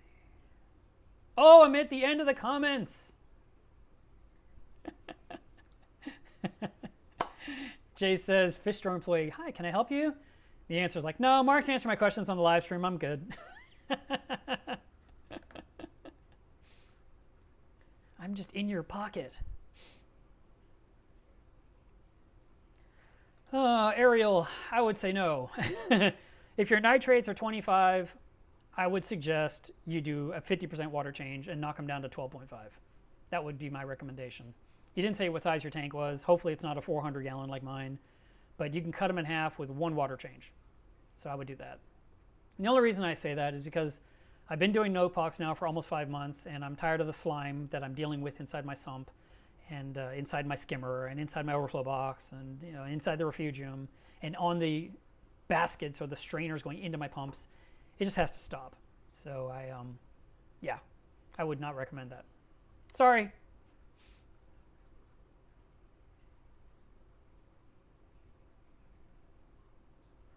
James asked the question. I'm going to make this the last question because we've been at this for, God, 2.5 hours. That's way too long. If you had to start over on your 400, what would you do different? I pretty much built exactly what I wanted, but I've been really wanting a new tank that is basically flush with the floor, that's about 4 feet tall, that I can look down in all the time. And then when I'm sitting on the sofa or the easy chair, it's that angle where I can look down because it's on the floor. So I could see basically the tops of the corals and all the way down to the substrate. And I would really love a tank on the floor. I could walk up to it, I could lean into it and work in it, I can get pictures from above without anything in my way. The only thing I would have to do is make sure no one were to put anything in the tank because it's so low to the floor that you could throw things in or drop things in or bump things in. And I would also have to have a way to get the lights out of my way. You know, the lights are kind of, my lights are a huge eyesore. They would not look good. I'd have to do something more sleek, you know, like Radions or Kessels or something. And I would put it on some kind of a system where I can lift them way up above me so I can now reach in there and take my pictures and not have them blocking my view. That would be my big change. And I would have to have the sump behind the tank because I couldn't put it under it because where I live there's no basements. So the choice is, you know, tank on a stand where it belongs and sump beneath or not. And if I wanted a tank on the floor, which my floor could definitely support the weight, the sump would have to be behind it. Totally doable because my external overflow box is high enough up that it could come out the side of the box. And let's see if I can just tilt this for you guys here. So there's the box right there. And then I can just have the water drain down and right into a sump right there. That could be my sump. So you see it works out perfectly. So I would think that would be I would love to do that. I think that'd be a cool tank. Maybe I'd hate it, but I love the concept, and I like the idea of being able to just sit down on the floor with your grandson and enjoy the livestock, and you know, they can stand and look at the glass, you know, like, fishy, fishy. I think that'd be really fun to do, but yeah, that would be my big change, and who knows, at some point maybe that will be exactly what I do. But for now, this is the one I'm going to keep running for as long as I possibly can, because the investment was huge and I want to get every dollar's worth out of it and just enjoy it for what it is. Guys, thank you so much for sticking out through this live stream. As of right now, 2 hours and 35 minutes in, it shows 164 people are watching. And I want to remind you, today is water test Saturday. I tested my water last night, so I am already done. Your job is to still do your tests, use your test kits, clean your protein skimmers, keep your homes cool, keep your tanks, you know, the right temperature, and, you know, keep tuning in. We are doing another live stream next Saturday, and then the following one I will not be here because I'll be at MACNA in Orlando. That's it, guys. I hope you guys have a great rest of your weekend, and I will talk to you guys on Facebook. Bye.